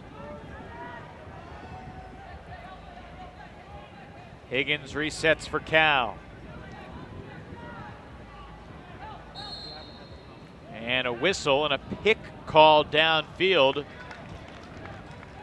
I think the ruling was that Ashlyn Joy got Kevin Pettit-Scantling's way as he chased Cassidy Rasmussen. Underneath, big layout. Rasmussen shielded the disc with the body. And now he shoots. Pettit-Scantling versus Joy, and KPS rising up, and then Joy landed on Pettit-Scantling in a scary situation here. Good to see KPS pop right back up. We were talking to Tim DeBile about him a bunch this morning. A guy who was very unknown before he came to the Madison tryouts. And a guy that just made plays. This is the type of guy that Tim DeBile likes to get, Chuck. Yeah, he saw it right away. This is a guy who shows up, plays his best, always going to be working hard. Here he kind of made a nice D, almost got injured there. But unless you're closely following UW Parkside's college days, which I think most of you are, right? Are we all watching UW Parkside games? You were. I missed their 2012 season. Yeah, so unless you were following that, you don't know who he is. But, man, he can ball. This guy can play. He was on my Sandblast team, which is a great indicator of whether you're good. And fun to be around, big playmaker.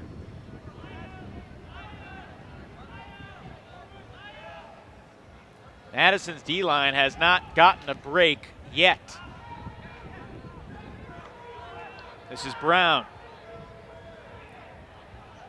Eberhardt. Graffy unguarded in the middle. Oh, and Joy deflected it in pursuit of Graffy. Yeah, Graffy had been begging for that disc for the last 3-4 tosses. Here we go. It's Kittredge going long. Mechanic nearby, and Andrew Mechanic read it better. Man, Bo just opened the door for Andrew Mechanic. What are you doing, buddy? Mechanic attacked the disc in a superior fashion there for sure.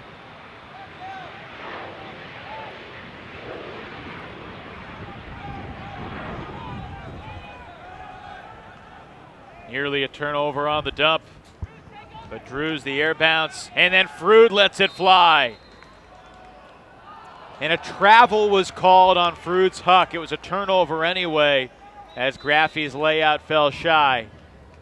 But the disc is going to go back to San Jose on the right side of the field. Referees now discussing it.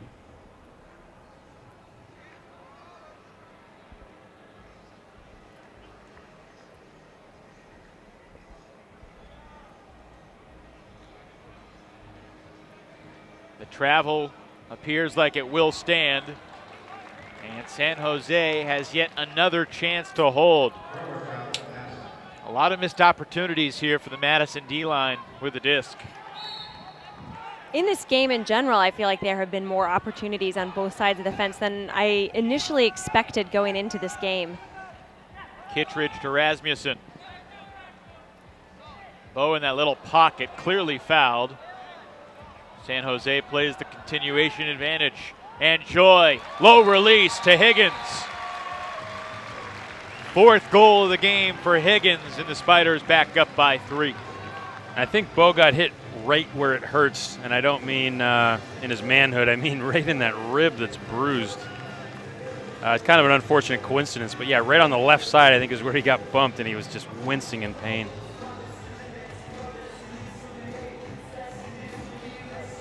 Love this D from Ashland Joy. Yeah, he's a guy that is very capable of creating a turnover after he gives one away. Yeah, you can see Bo just not reading that well at all. But right here, he just kind of gets dinged from behind, and you can tell it hit him right where he didn't want to get hit, right in that injury. After the point, you could see him just feeling pretty tight. That was a beautiful inside put by Ashland Joy. I think we come to expect it so much, so often, that sometimes we forget to pause and admire the beauty of his throws. Ashland grew up on the sideline at Frisbee tournaments. His dad, Steve, was an excellent player growing up in the Santa Barbara area. Ashland himself played at UC Davis. He was coached by Kevin Cisna. Joy led the team with over 400 completions during the regular season.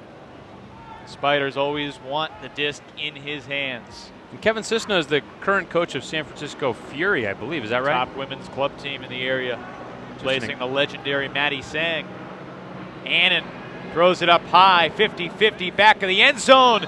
Oh, and he was out of bounds. Brian Hart made the catch, but he could not get the foot in. And that is the side of the field where discs have been lofting, tragically so. Giving defense enough time to catch up for those one-on-one jump balls, making it much more difficult than it ought to be. Big shot thrown up there. Win in pursuit, and Trywise ensures that disc falls to the ground. Here's Wiseman.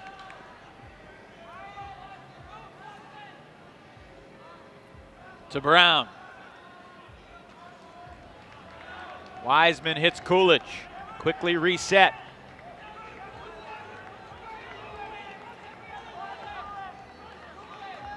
Colin Camp, we saw him throw the disc away a couple times in the first half. This time complete to Coolidge. Kittredge on the mark. And a drop from Hart.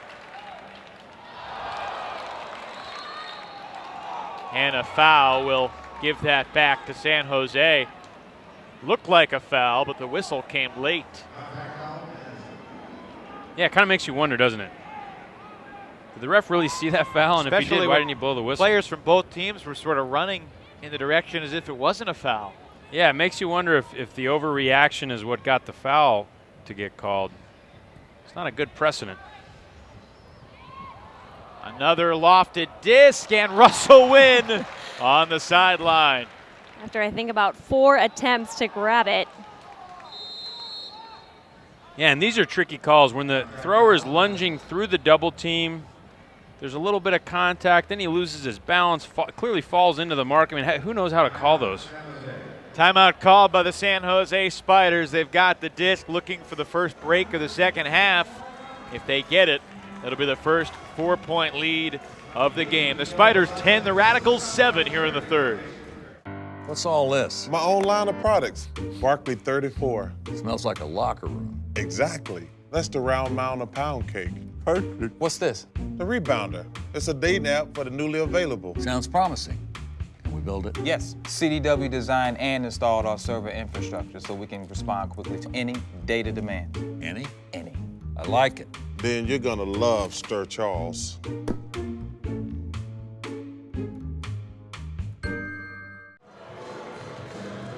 Tim DeBile trying to mastermind a strategy to overcome a deficit against the defending champion. That's no easy task.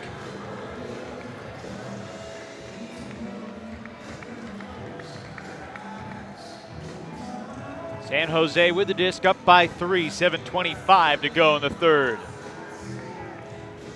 Evan Leffler, Megan Tormey, Chuck Kindred, our entire Fulcrum Media crew here at Avaya Stadium in San Jose. The heart of Silicon Valley, and a great turnout for the title game. Joy doubled on the restart, and he smartly steps through the double team of Mechanix and Weber. Yeah, he has been choosing that opportunity a lot today, and I have to think that it has something to do with the wind. Those over-the-tops are great at getting yardage, are great at clearing the cup, but they are so much more lower percentage.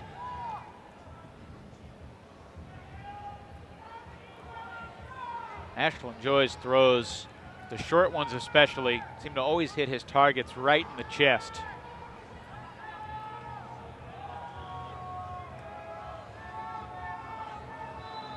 Contact on the mark, and Rasmussen will march off 10.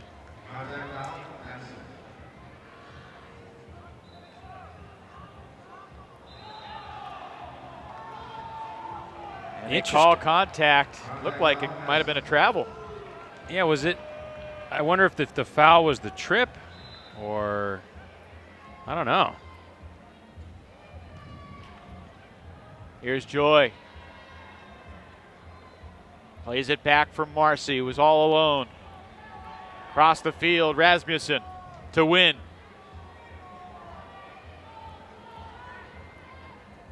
Back to Joy, and he'll pick up the assist for the Spiders. As tight as the Radicals were playing that point, I think the Spiders made it a little more tricky for themselves. What was working well for them earlier today was when they spread their offensive handlers wide, giving themselves a little more lateral mobility. And there they were setting up just a little too close to that far side sideline. Once the disc was up, it was very easy for Mechanix and Weber to reset that cup, so they were constantly just trying to force it through those two giants. That's why we saw as many labored throws as we did. Yeah, and as nice as it is for San Jose, if you're on their sideline, you're saying, great, we got the score, that's good.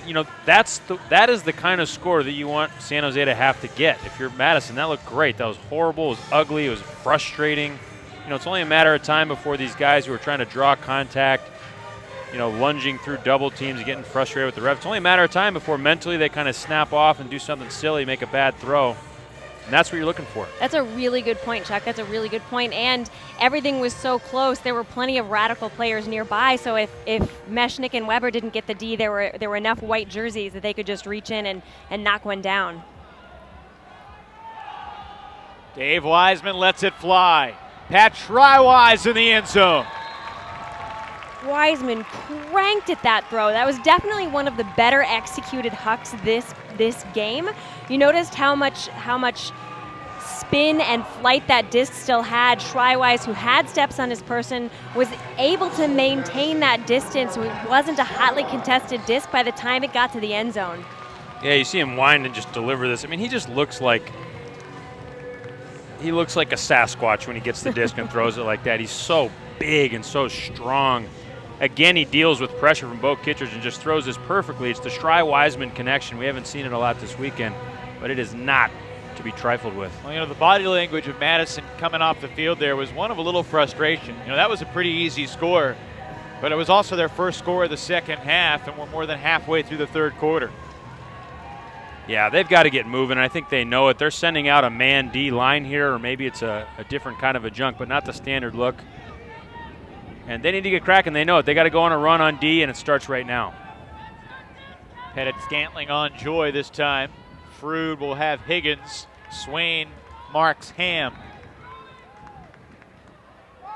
Sanchez draws a double team. Resets for Chuck Cow, who hits Rasmussen.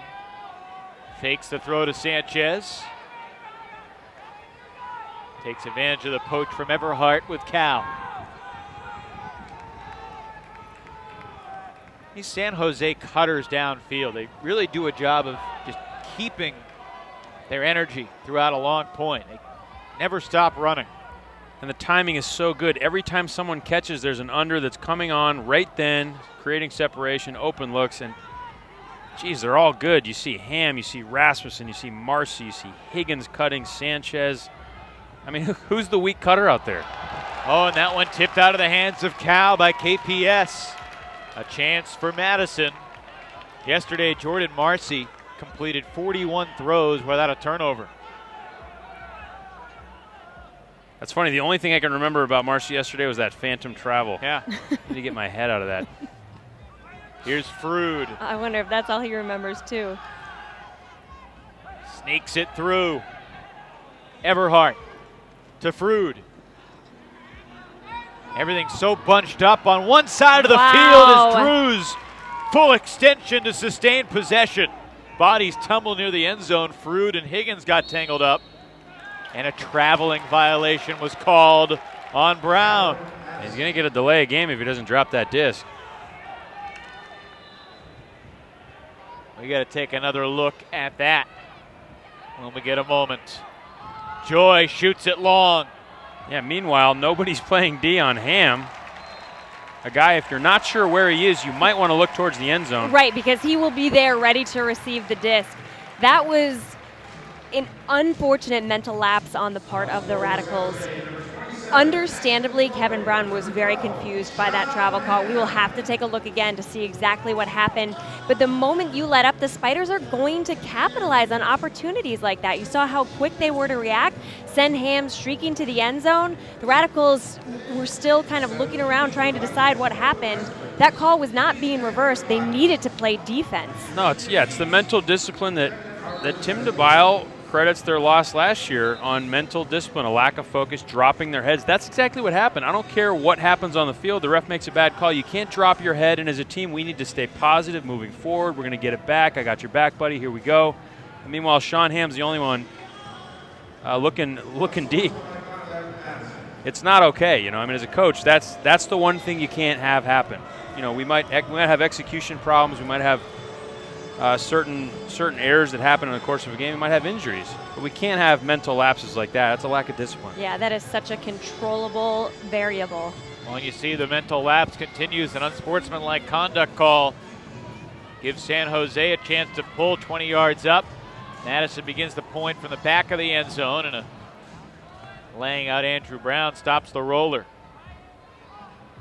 Ashlyn Joy, by the way, has assisted all 3 San Jose goals here in the second half.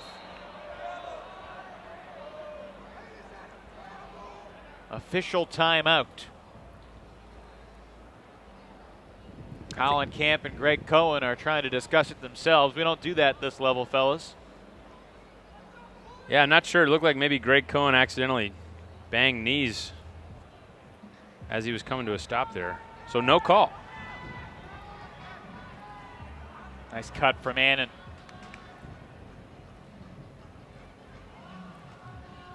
Here's Wiseman. It's almost a must score here for Madison, and Tom Annan's big flick. Wiseman Camp knocked away by Cohen. That was a great D from Cohen. There were a lot of hands up in the air for him to distinguish his own and take that disc down. Nice work.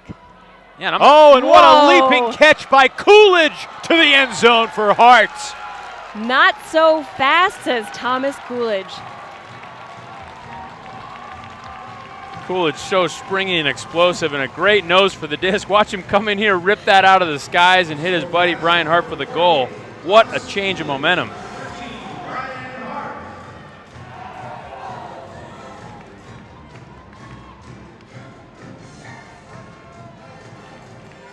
Wow.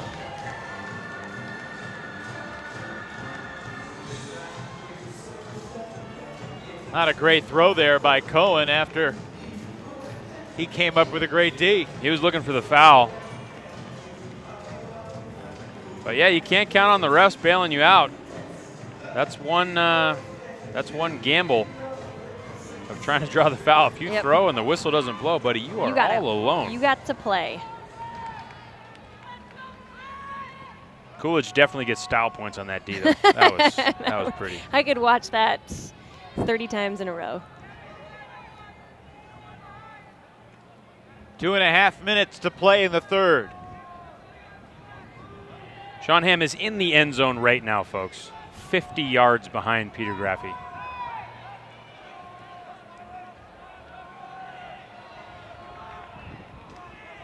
Yeah, there's literally a 40, 50-yard difference right now. The crowd wanted Higgins to launch.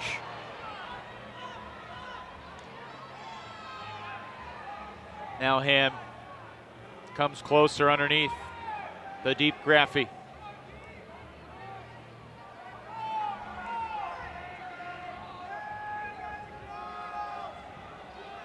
What are you seeing here from the Madison zone? Well, they're containing well. The way they're getting beat is with those pinpoint razor up the middle throws. Sanchez looking for Hamm, a perfect put.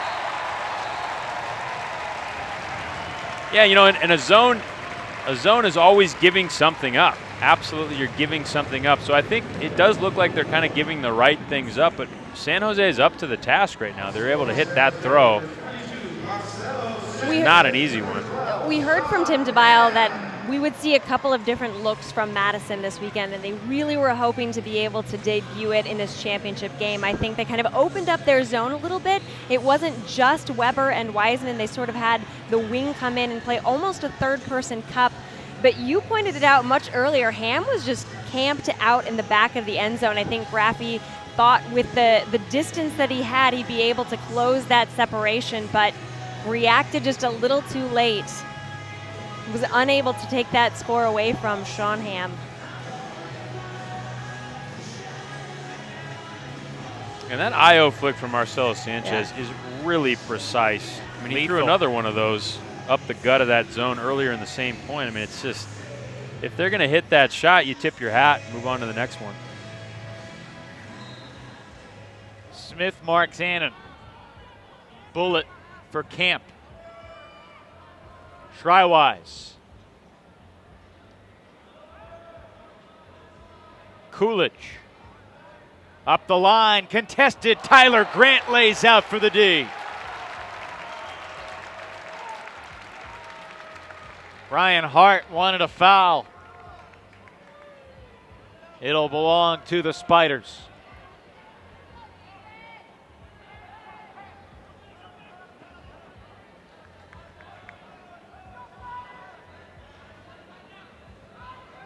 Van Arsdale to Kittredge. A relatively quiet game for Bo. He's been very much a defensive role player. Big crossfield hammer and misread by Reinhardt. That's 77 yards for Madison to traverse in the final 40 seconds of the quarter. We've seen the Radicals strike fast. Certainly not as explosive as San Jose's offense, but from time to time, Madison will find a moment.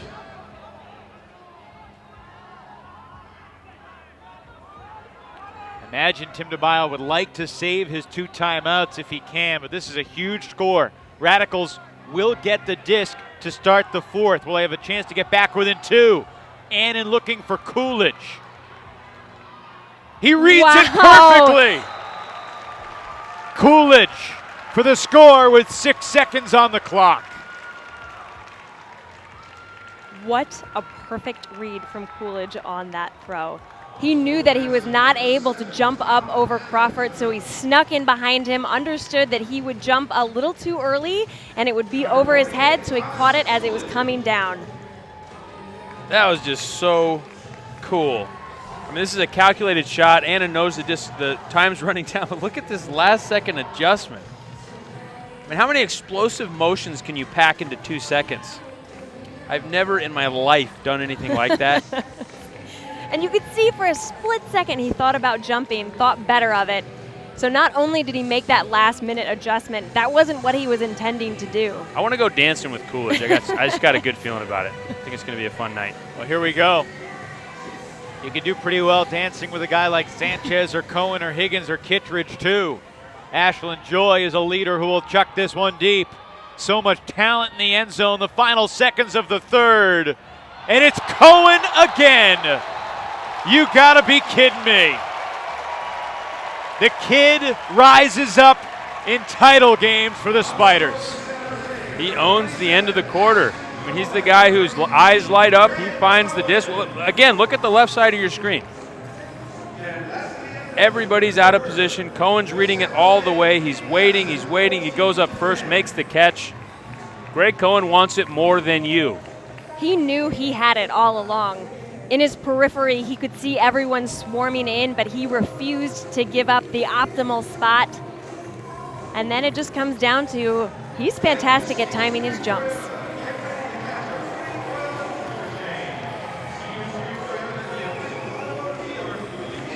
Yeah, Ashland Joy has 7 of San Jose's 14 assists. 7 of 14. So Ashland Joy, a guy that Brody Smith said needed to have a big game for them to win, has had just that, a big game. Came out, looks great, looks sharp, fired up, driving the disc towards the end zone. We take the turn for home in the AUDL title game. 1 quarter to play. 14-10, the Spiders in front. There's a look at the Madison Radicals trying to rediscover their mojo. The Spiders don't have to look far for their enthusiasm. It's Greg Cohen, who bounces around like a kid in a bounce house 24/7. During the break, the Spiders were in a circle. Cohen was in the center of that circle, and he looked like a professional wrestler. I mean, firing up the crowd. Greg Cohen, speaking of nicknames, is a guy that could use one. Because for Madison, he's been their kryptonite at the end of quarters. Couple years in a row, he's just Superman for San Jose.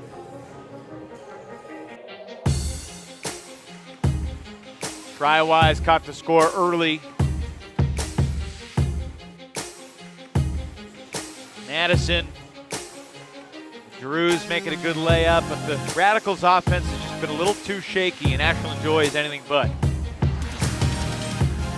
Thomas Coolidge had a pretty solid quarter as well.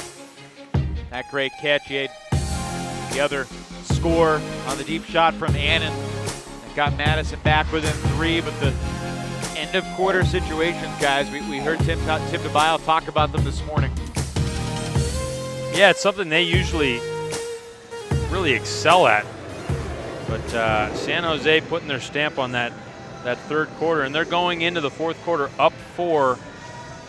You know, so far we really haven't seen Madison able to score all that consistently against San Jose. That's just how it is. They've only got 10 goals through 3 quarters. 10 goals. And that should tell you something about, you know, we spent a lot of time talking about Madison's defense. Let's start talking about San Jose's defense. I mean, they've given up 10 goals in 3 quarters against a very good offense. That's an excellent point. Looking for a quick strike.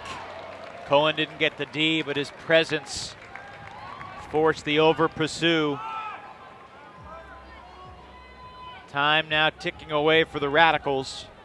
San Jose will reinitiate play with Zaccaro, marked by Hart. To Kittredge. No goals and no assists for Bo Kittredge so far today. And yet his team is up by 4 in the fourth quarter.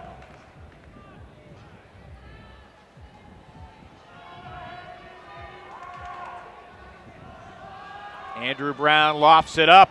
Wiseman make it win with a deflection.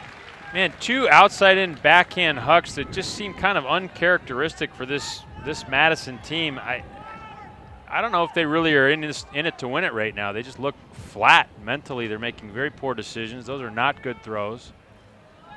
I'm sure the time ticking down is definitely a pressure that they cannot ignore, even internally. with as long as it has taken them to score points, they simply don't have enough time in this quarter if they keep running their offense as slowly as they have been. So they're trying to make nice, fast passes to the end zone, but they aren't exactly prudent. Quick release, 50-50. Zaccaro and Camp. Yeah, just another outside in backhand to a cutter who's not open. I don't know what they talked about at the end of the quarter. Maybe it was about throwing backhands to guys who are covered, but. Chris Farina, the acting coach, the man with a clipboard on the sidelines for San Jose, ran down and called a timeout. It's the opening point of the final quarter, and it just doesn't seem like Madison is themselves. No, I think they're ready to lose. I mean, that's what I'm seeing from this team. They look like they are ready to lose this game. They may have already resigned themselves to their fate. I don't think they all have, but as a team, I'm not seeing it. I'm not seeing a team that's ready to go out, come from behind, and win. If you were the head coach and you could pull them all aside, what would you say? I mean, I would do an eye check. Like, I'd go right down the line, look these guys in the eyes, and see who's ready to play, and I'd put them in. I don't care if we're on O or on D. I need 7 guys on the line right now who believe that we can win, who are ready to go out and win, who are ready to beat the Spiders. That would be a great decision, Chuck, because at this point in time, they need someone to fire them up as a team. However, with plays like the ones that Coolidge has made, you think that that would be enough to be like, we can do this. We can take the disc away from the Spiders and score right away. Let's keep making smart decisions. When you're 0 for 3 throws in the back of the end zone in one single point, you have to switch to plan B. That clearly didn't work. Yeah, I mean, there is plenty of time. We're 10 minutes to go. Plenty of time to come back from 4 down. But San Jose will not give it to you. I mean, we know that about this team. They play it a little loose. You will get the disc once in a while, but they're not an easy team to score on. And it'll take some focus. It'll take some execution. Let's see if they can get the disc back. Joy so calmly maneuvered out of the double team. Rasmussen hits Kittredge. High throw, and again Joy, and oh my, Kevin Pettit-Scantling landed hard on his right knee. We saw KPS go down earlier in the game, and then he popped right back up. Yeah, he landed really hard on the right leg. I mean, that's the kind of impact that causes a ligament tear. Let's hope that's not what happened. Clock stopped with 9:49 remaining. This is still the opening point of the 4th quarter. Oh, he locked the knee out. So he might have just hyperextended the knee. As bad as that sounds, it's better than rolling outward and tearing something. Yeah, tearing something. That might just, I guess we'll see what the trainer says. And a tough injury weekend for the Radicals. They lost Brian Hart before the game yesterday with the ankle sprain. Hart has given it a go, and he's been pretty effective. He hasn't shown too many lingering effects today. Saw Graffy go down yesterday. He eventually came back, but it's a battle of attrition here at the AUDL Championship. We'll step aside as the trainers attend to Kevin Pettit-Scantling. The Radicals trailing the Spiders by 4 in the 4th. Strike up the band. Stevens Creek Toyota is ready for another all-star season. We're your home for everything Toyota in the South Bay. Experience Toyota Express service in our beautiful new facility, fast in, fast out service. We have deals to beat the band on Corolla, Sienna, and America's favorite hybrid, Prius. It's a performance you don't want to miss. Now it's Stevens Creek Toyota in San Jose. Visit us online at StevensCreekToyota.com. What's all this? My own line of products, Barkley 34. Smells like a locker room. Exactly. That's the round mound of pound cake. Perfect. What's this? The Rebounder. It's a dating app for the newly available. Sounds promising. Can we build it? Yes. CDW designed and installed our server infrastructure so we can respond quickly to any data demand. Any? Any. I like it. Then you're gonna love Stir Charles.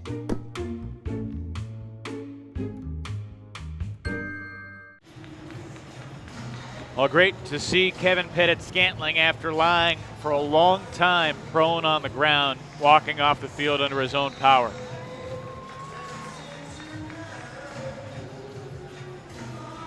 Ashlyn Joy made the catch before KPS landed hard, so the Spiders have the disc. 9:49 to go in the fourth, and a rare elevated throw that is intercepted by Coolidge, who's having himself a second half. Cross field. Travel? Timeout was called from the Radicals sideline. Wow, okay. Timeout, Madison. Well, Coolidge definitely passes the eye check there. You know, Coolidge is a guy who's ready to play, he's ready to win, and he comes out right away and gets an awesome D.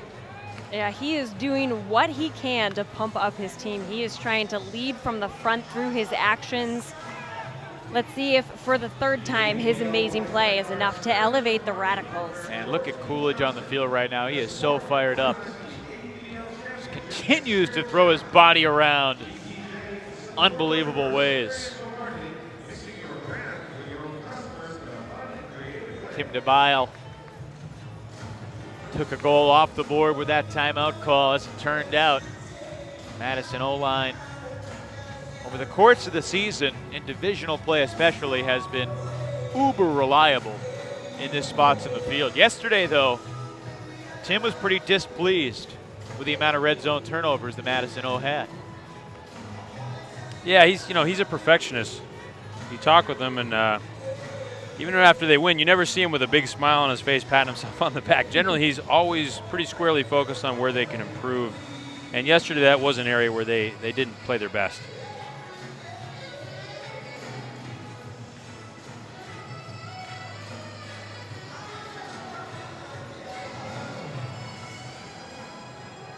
Kittredge marking Brown.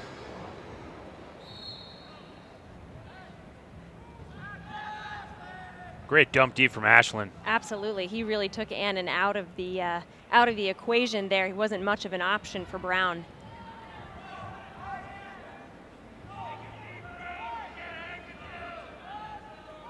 Try-wise.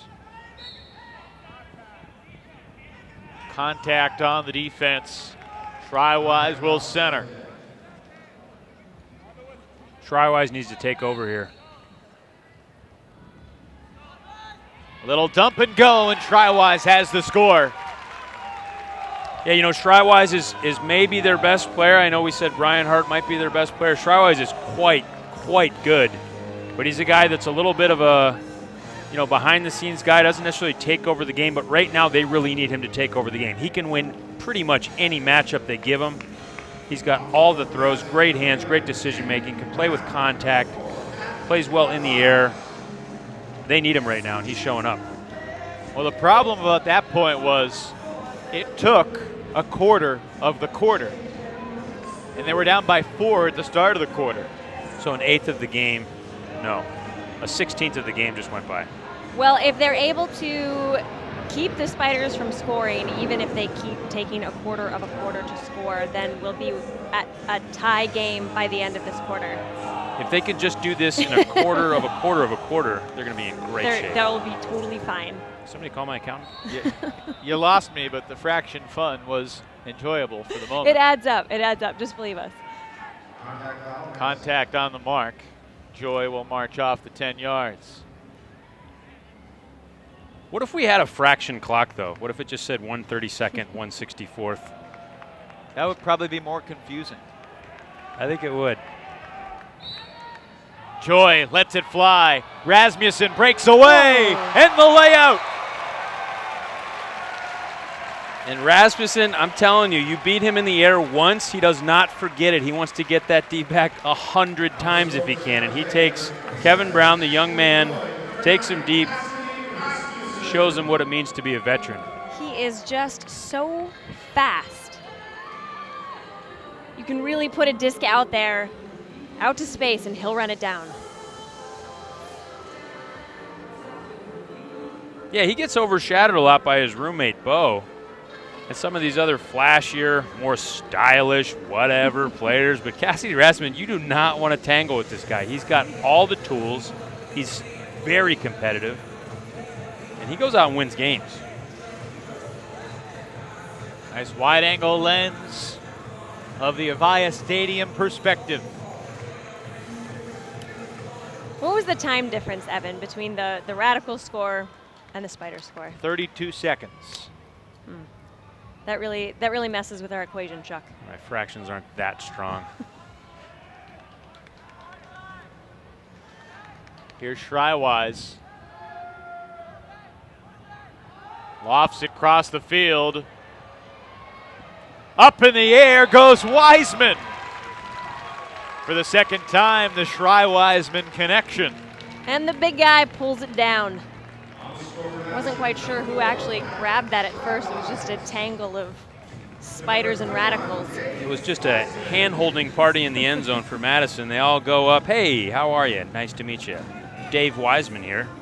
This looked a lot like that Lindquist backhand yesterday. Just kind of, we used to call that the German. German national team's pretty well known for having thrower-initiated scores.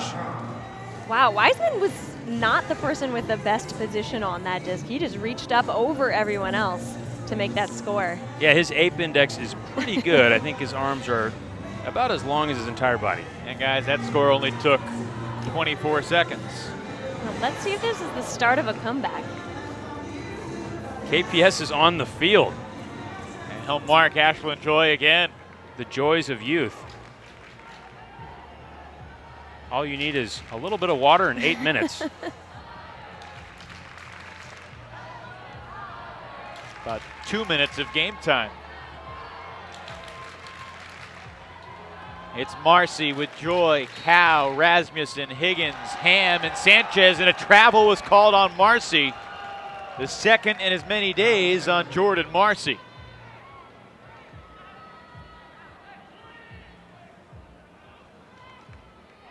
Drews to Brown. Here's Mechanix. Mechanix really hasn't had a moment yet this weekend. That's true, very steady. Stall count was rising. He just got it off to Kevin Brown. Look at this D. Looking to the end zone. Pettit Scantling in the area. What a catch by KPS. The first break of the day, and the Radicals are right back in it here in the fourth. Showing that he is certainly feeling good. Yeah, that D, especially on the resets, was stifling. But Madison stepping up. I mean, look at the shift that we've seen in the last 3 minutes of game time. Their body language is different. 7 minutes to go, they just pulled it within 2, and they are fired up. Watch this throw. Nothing to look at. Wow. I mean, that's the kind of, that throw, literally, that would never happen in a Toronto Rush game. That's a hammer. Okay, in Canada, that's a hammer. But in Madison, we throw these Brian Hart, Kevin Brown expresses, these little backhand around things that seem to be working. Unbelievable catch from Pettit Scantling. Last year, early in the fourth quarter, AUDL semifinal between Madison and San Jose, the Spiders had a multi-goal lead. They were up by 3. Madison cut it down to a 1-goal deficit at 20-19 with about 5 minutes to go. San Jose ended up prevailing 23-20. This is a much more low-scoring defensive struggle. But a similar story if Madison could get one more break here. Russell Wynn playing offense. Bo Kittredge out there too. Very nearly a D.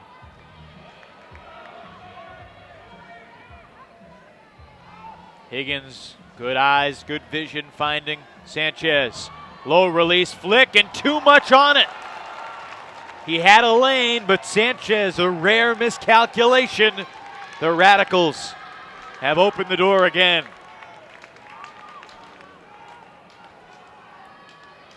Little cheeky over the top throw for Hart.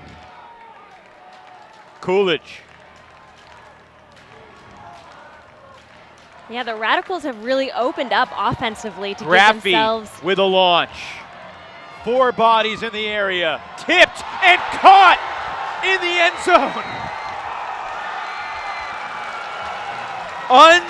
Unbelievable. Brian Hart saved the day, and the Radicals are within 1. And it's just like Tim DeBile talked about. You see him here, he's fired up. Brian Hart just seems so unsuspecting, just running deep. And he keeps his eye on the play, makes the catch, and you can see his coach in the foreground going nuts. That's the Brian Hart he recruited and paid to be here. This is unbelievable. The Radicals offense have really just started to open up and generate a lot more opportunities. We're seeing them throw craftier break side throws, and now those long bombs are so much, they're well executed. You know, if Cassidy Rasmussen doesn't tip this, it falls incomplete. Yeah, you know, it's really, I feel like Madison is flexing that belief muscle right now. They believe more than San Jose in this moment, and that's why some of these 50-50 balls are going their way. You can see KPS hustling down, looking for that first throw D. It's all about belief. The first 2 breaks from the Radicals in the game come back-to-back midway through the 4th. Pettit, Scantling, and Hart with the 2 scores. You can see the tentativeness from San Jose. They slice it through there. But nothing coming easy right now. Awkward release from Kittredge, but he got it to Cohen, who maneuvers out of the double team to Marcy.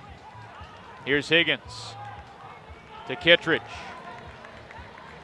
The Spiders have to be a little remorseful about how they let this 4-goal lead slip away, and somehow that was deflected, and Joy caught it regardless. Geez, great focus from Ashlyn Joy. A lot of pressure on that catch. Under 5 minutes to play in the 4th. Up high, Kittredge tips it, drops it in the end zone.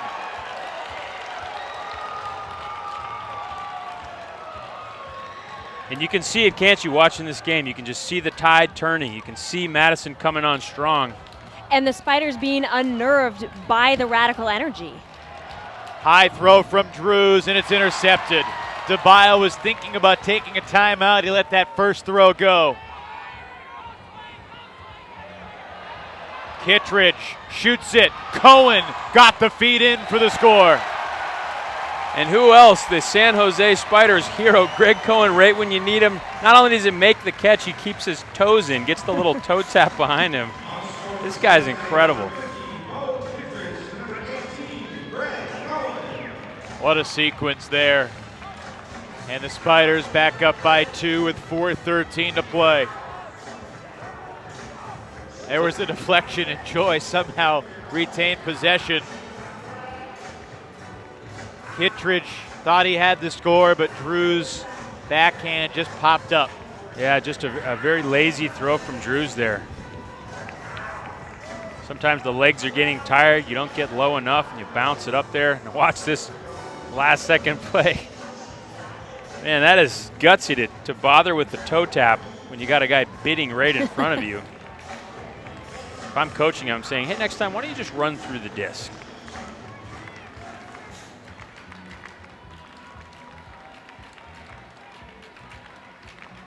Now the pressure on the Madison O-line to hold. Tough catch from Camp, and a foul on Wynn will give the Radicals 10.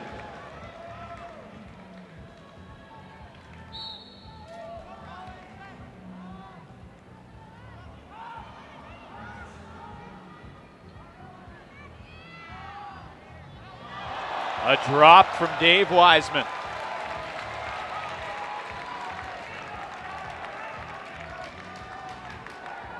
Closing in on 3.5 to go.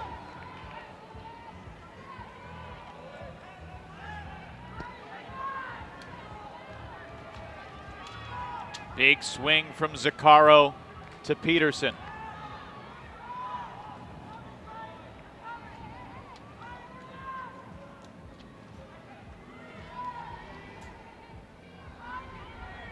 Hanging in the air, big layout.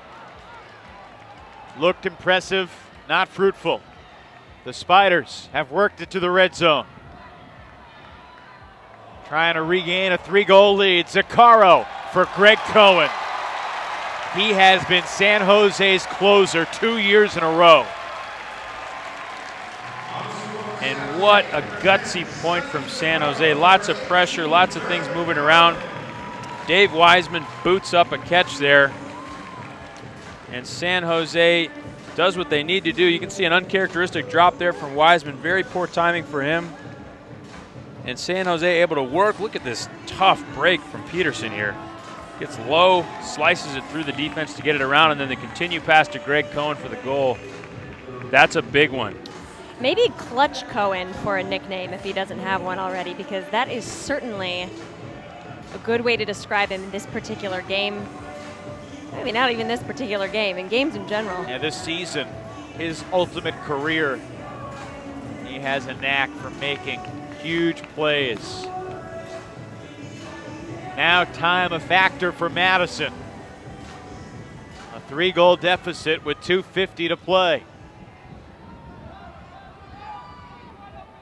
Drews takes a shot. Graffy looked like he had it, and Van Arsdale took it away. Ref so Madison will will keep the disc. Looked like it might have been the right call there. Ref all over it, and another 10 yards tacked on. Not sure what that was for. For the strip. Yeah. Looking in the end zone, Wynn is nearby, and that's incomplete. Adam Drews has been living dangerously, guys. That's 3 straight backhands that have just been errant throws. Graffy saved him on that second one, but all 3 of them, not great backhands. Very uncharacteristic. He is known for being a calm and consistent player on the Madison Radicals. Certainly not exhibiting his strength. Oh, what a play! Wynn, did he come up with this disc? Wow, that is a catch.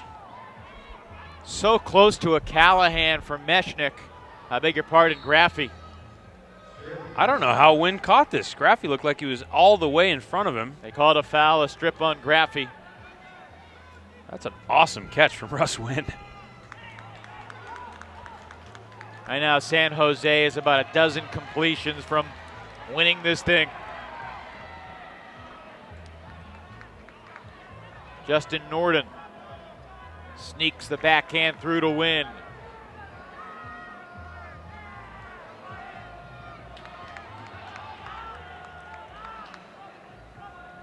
Got to be a pretty helpless feeling for Madison, but Wynn helps him out with a travel. Game's not over here, folks. But we are down to the final minute.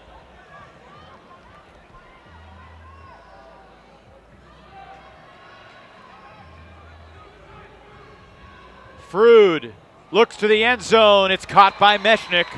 43 seconds on the official stadium clock. I like that throw from Frood. You have to get it to the end zone quick. So even though Mechanix's not quite open, you got to put it out there, let your guy make a play. So now they're down to 45 seconds.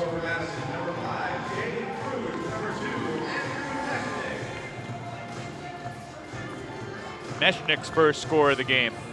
Wow, and there's that D, that almost D from Peter Graffy. Russell Wynn does a great job to get his hand in there and just stab it before the D happens. That's really, really hard to do. So get creative here, Coach Kindred. What can you do when you're down by 2 and pulling with 43 seconds on the clock? Man, I hate these questions. I think you'd run down there and just scream really loud, get excited. I mean, the good news is you got 7-second stall count, so you just make it really hard to move the disc, really put a lot of pressure on the thrower, and hope for the best here. Not a bad time to throw a double team. Jordan Marcy came close to dragging that pivot foot again. He did. Joy in his end zone. Resets for Cal. Got to get a turn. Can't allow the reset. Cannot allow the dump to be unmarked. Cannot allow Chuck Cow to stand there. The San Jose Spiders are 10 seconds away. I mean, they're just giving away the dump here. They're giving the game away. Well, that's incomplete. And the clock stops on the turnover because it landed on the back line. The disc goes out of bounds. The clock stops. There's no such thing as a 2-point play, though. Yeah, a well-earned victory from San Jose. They were under a lot of pressure, and they're going to collect their second straight title. Intercepted by Sanchez. San Jose's yellow and black has gone back-to-back. For the second year in a row, the San Jose Spiders are the AUDL champions.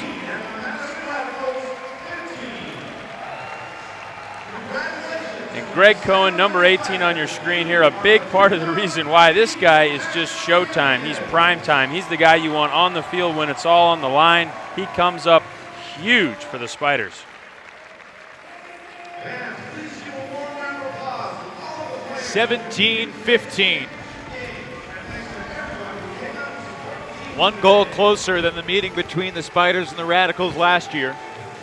8 goals closer than San Jose's championship game last year. But the Kevin Smith-led squad with Ashlyn Joy, Bo Kittredge, and Cassidy Rasmussen leading the way gets the job done again. And just a tremendous team effort. Yeah, it really was. I mean, they had to play great D, and they did. They had to beat that zone, and they did. They needed big games out of guys like Ashlyn Joy and Cassidy Rasmussen because Bo is definitely not at full strength, and they got those big games. I mean, they really showed you what it means to be an AUDL champ. And, you know, they got production from guys like number 7 on your screen, Russ Wynn, big game from him, layout D from Tyler Grant. You know, they really don't need any one player to come out and have the game of a lifetime to win. They've got so many guys. A true championship team, the San Jose Spiders.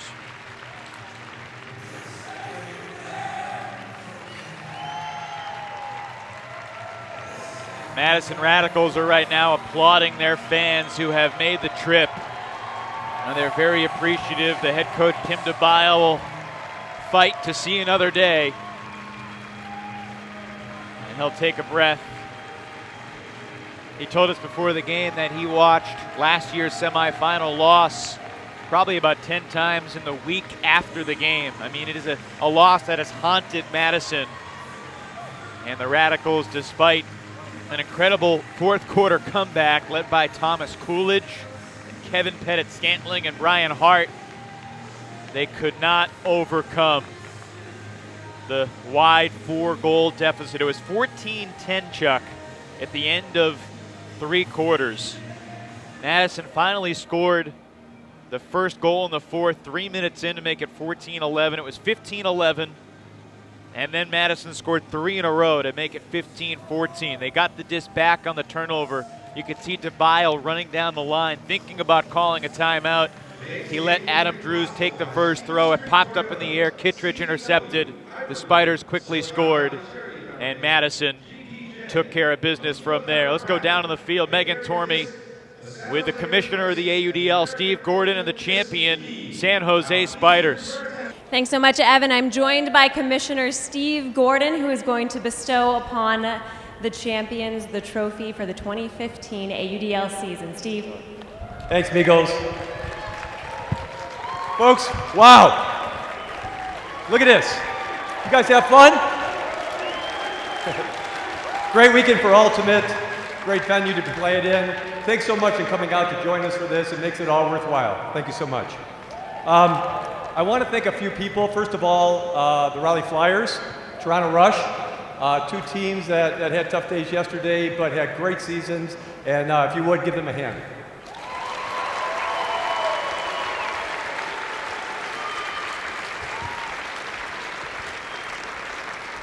Also, the Madison Radicals.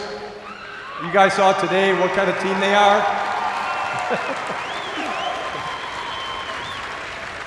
Great team, been to the Final Four all 3 years. Please give them another hand.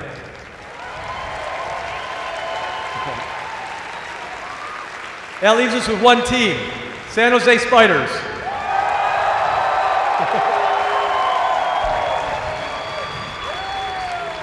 2014 AUDL champions, defended their championship, and now 2015 AUDL champions as well. Congratulations, guys.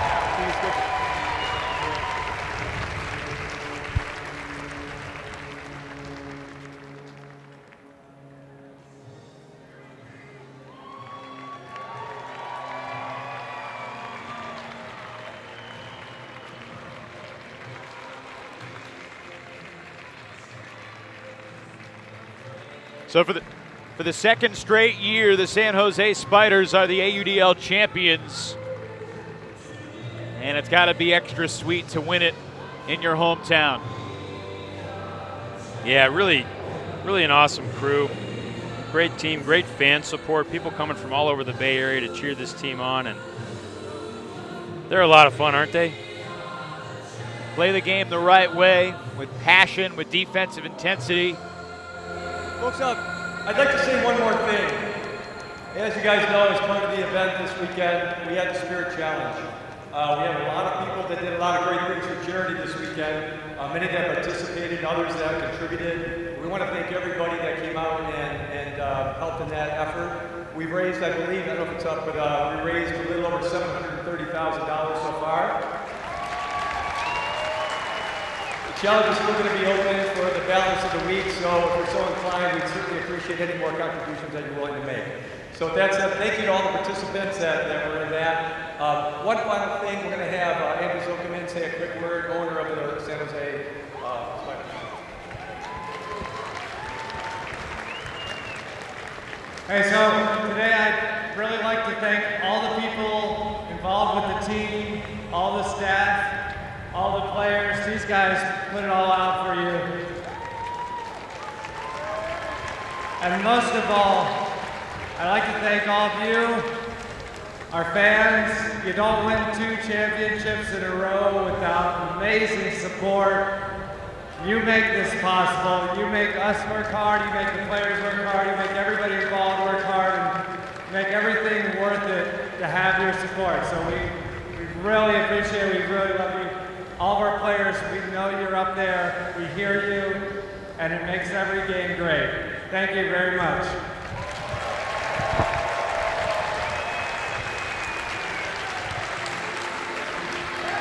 Finally, folks,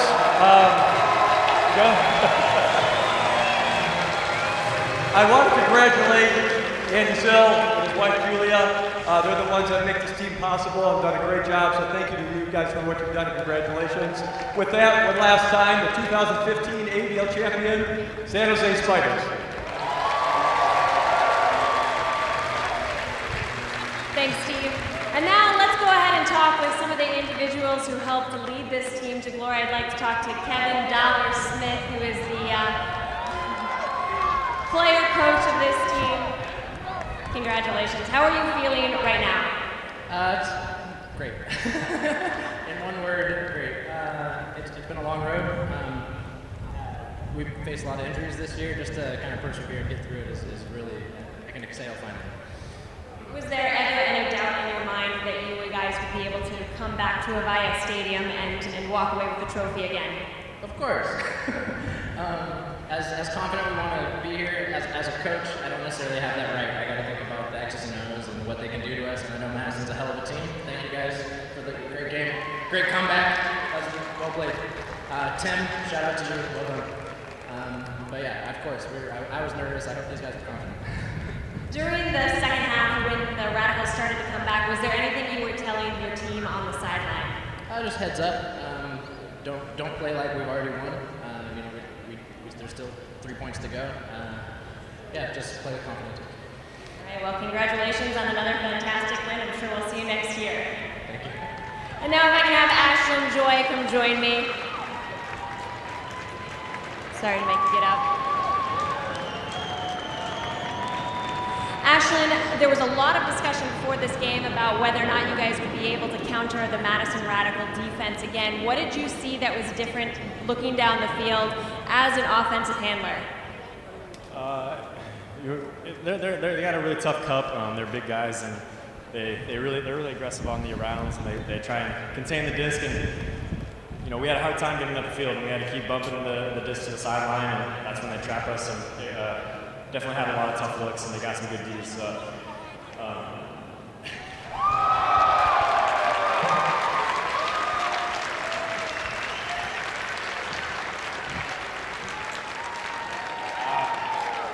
but we stuck with it, and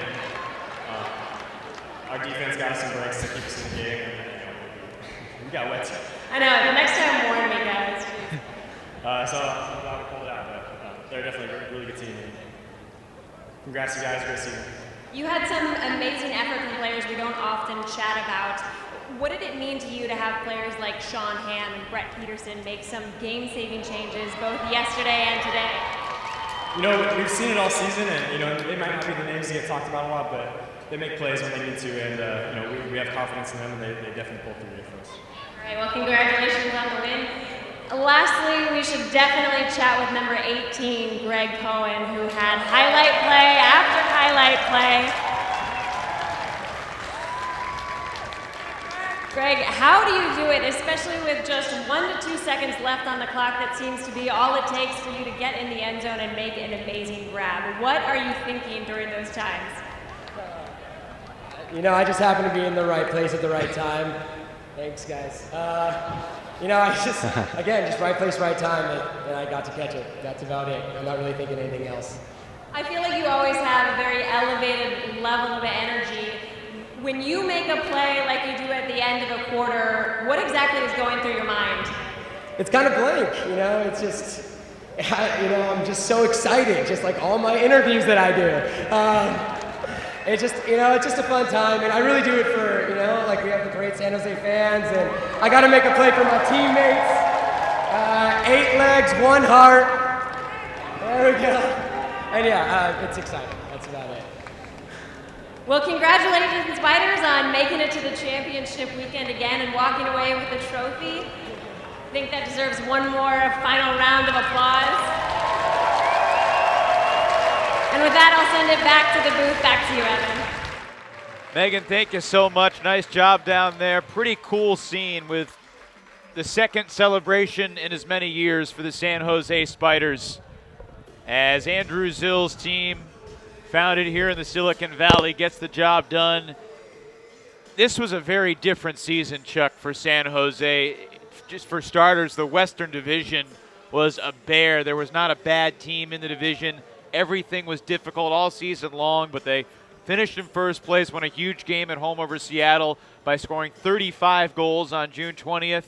They didn't score half that many today, but it was enough to get the job done against Madison. Yeah, you definitely felt the impact of this Madison defensive scheme. I mean, it was tough to score. Some of these points were very long, 1/16 of a game long, allegedly. I'm not a mathematician, but, you know, San Jose comes to play. They're a great team. They never quit. They're very positive, and they really push through some adversity, and a really exciting late-game surge from the Madison Radicals. Yeah, Madison is going to be kicking themselves about a few mistakes, critical ones, throughout this game because, you know, the final margin was 2.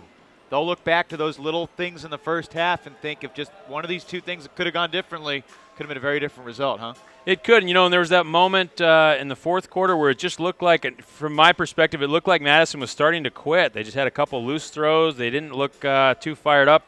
And to their credit, they really turned it around and fought, and they made this a really exciting finish. And I think they got the best out of the San Jose Spiders, which is pretty fun to watch. Pretty cool to see the championship T-shirts, well designed. The 2015 AUDL champions, the first ever 2-time champs in the AUDL, which means next year they'll be going for a 3-peat.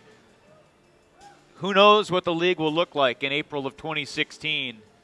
I imagine there'll be more than 25 teams that there were this year. I imagine that there'll be some other big names who weren't competing in this league this year that'll be entering the pro ranks.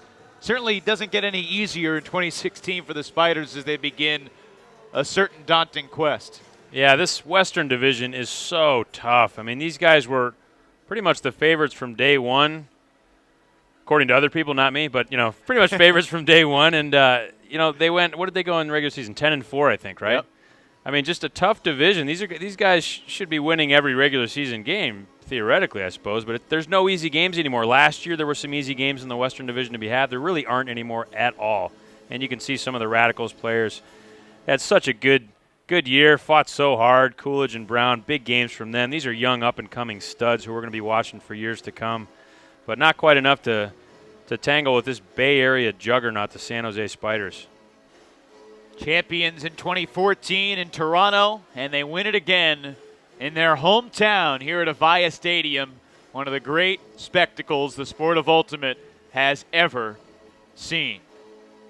So they'll celebrate tonight and all through the offseason as we start to talk about the 2016 campaign. The Radicals played valiantly today, but the Spiders, once again, are the AUDL champions. It has been a pleasure and a privilege to bring you the American Ultimate Disc League all season long on ESPN3. It was fantastic to have our friends up north on TSN Go able to watch championship weekend as well. For our entire crew, led by Luke Johnson, Josh Havens, Kelly Johnson, Roberto Flores, who just had to miss the championship game as his wife gave birth to a young daughter, Juliet, early this morning. Congratulations to our amazing mastermind of a producer and director, Roberto Flores, Cam Hodgkinson, Tim Palmer, Mike Palmer, Ian Lunger, his wife Amanda. So many more people have helped bring you the American Ultimate Disc League throughout the season. And of course, we have the greatest job of all. Megan Tormey down in the field conducting the interviews. Chuck, hope we get to do it again. It's been a pleasure, man. I hope so. I'm Evan Lepler. So proud to be with you all throughout the season. Already looking forward to April of 2016. But for now, from Avaya Stadium in San Jose, we say so long. This is Titletown 2015. The San Jose Spiders are the champs for the second year in a row. Thanks so much for being with us. We will talk to you down the road on ESPN3 and TSN Go. This has been a production of Fulcrum Media and the American Ultimate Disc League.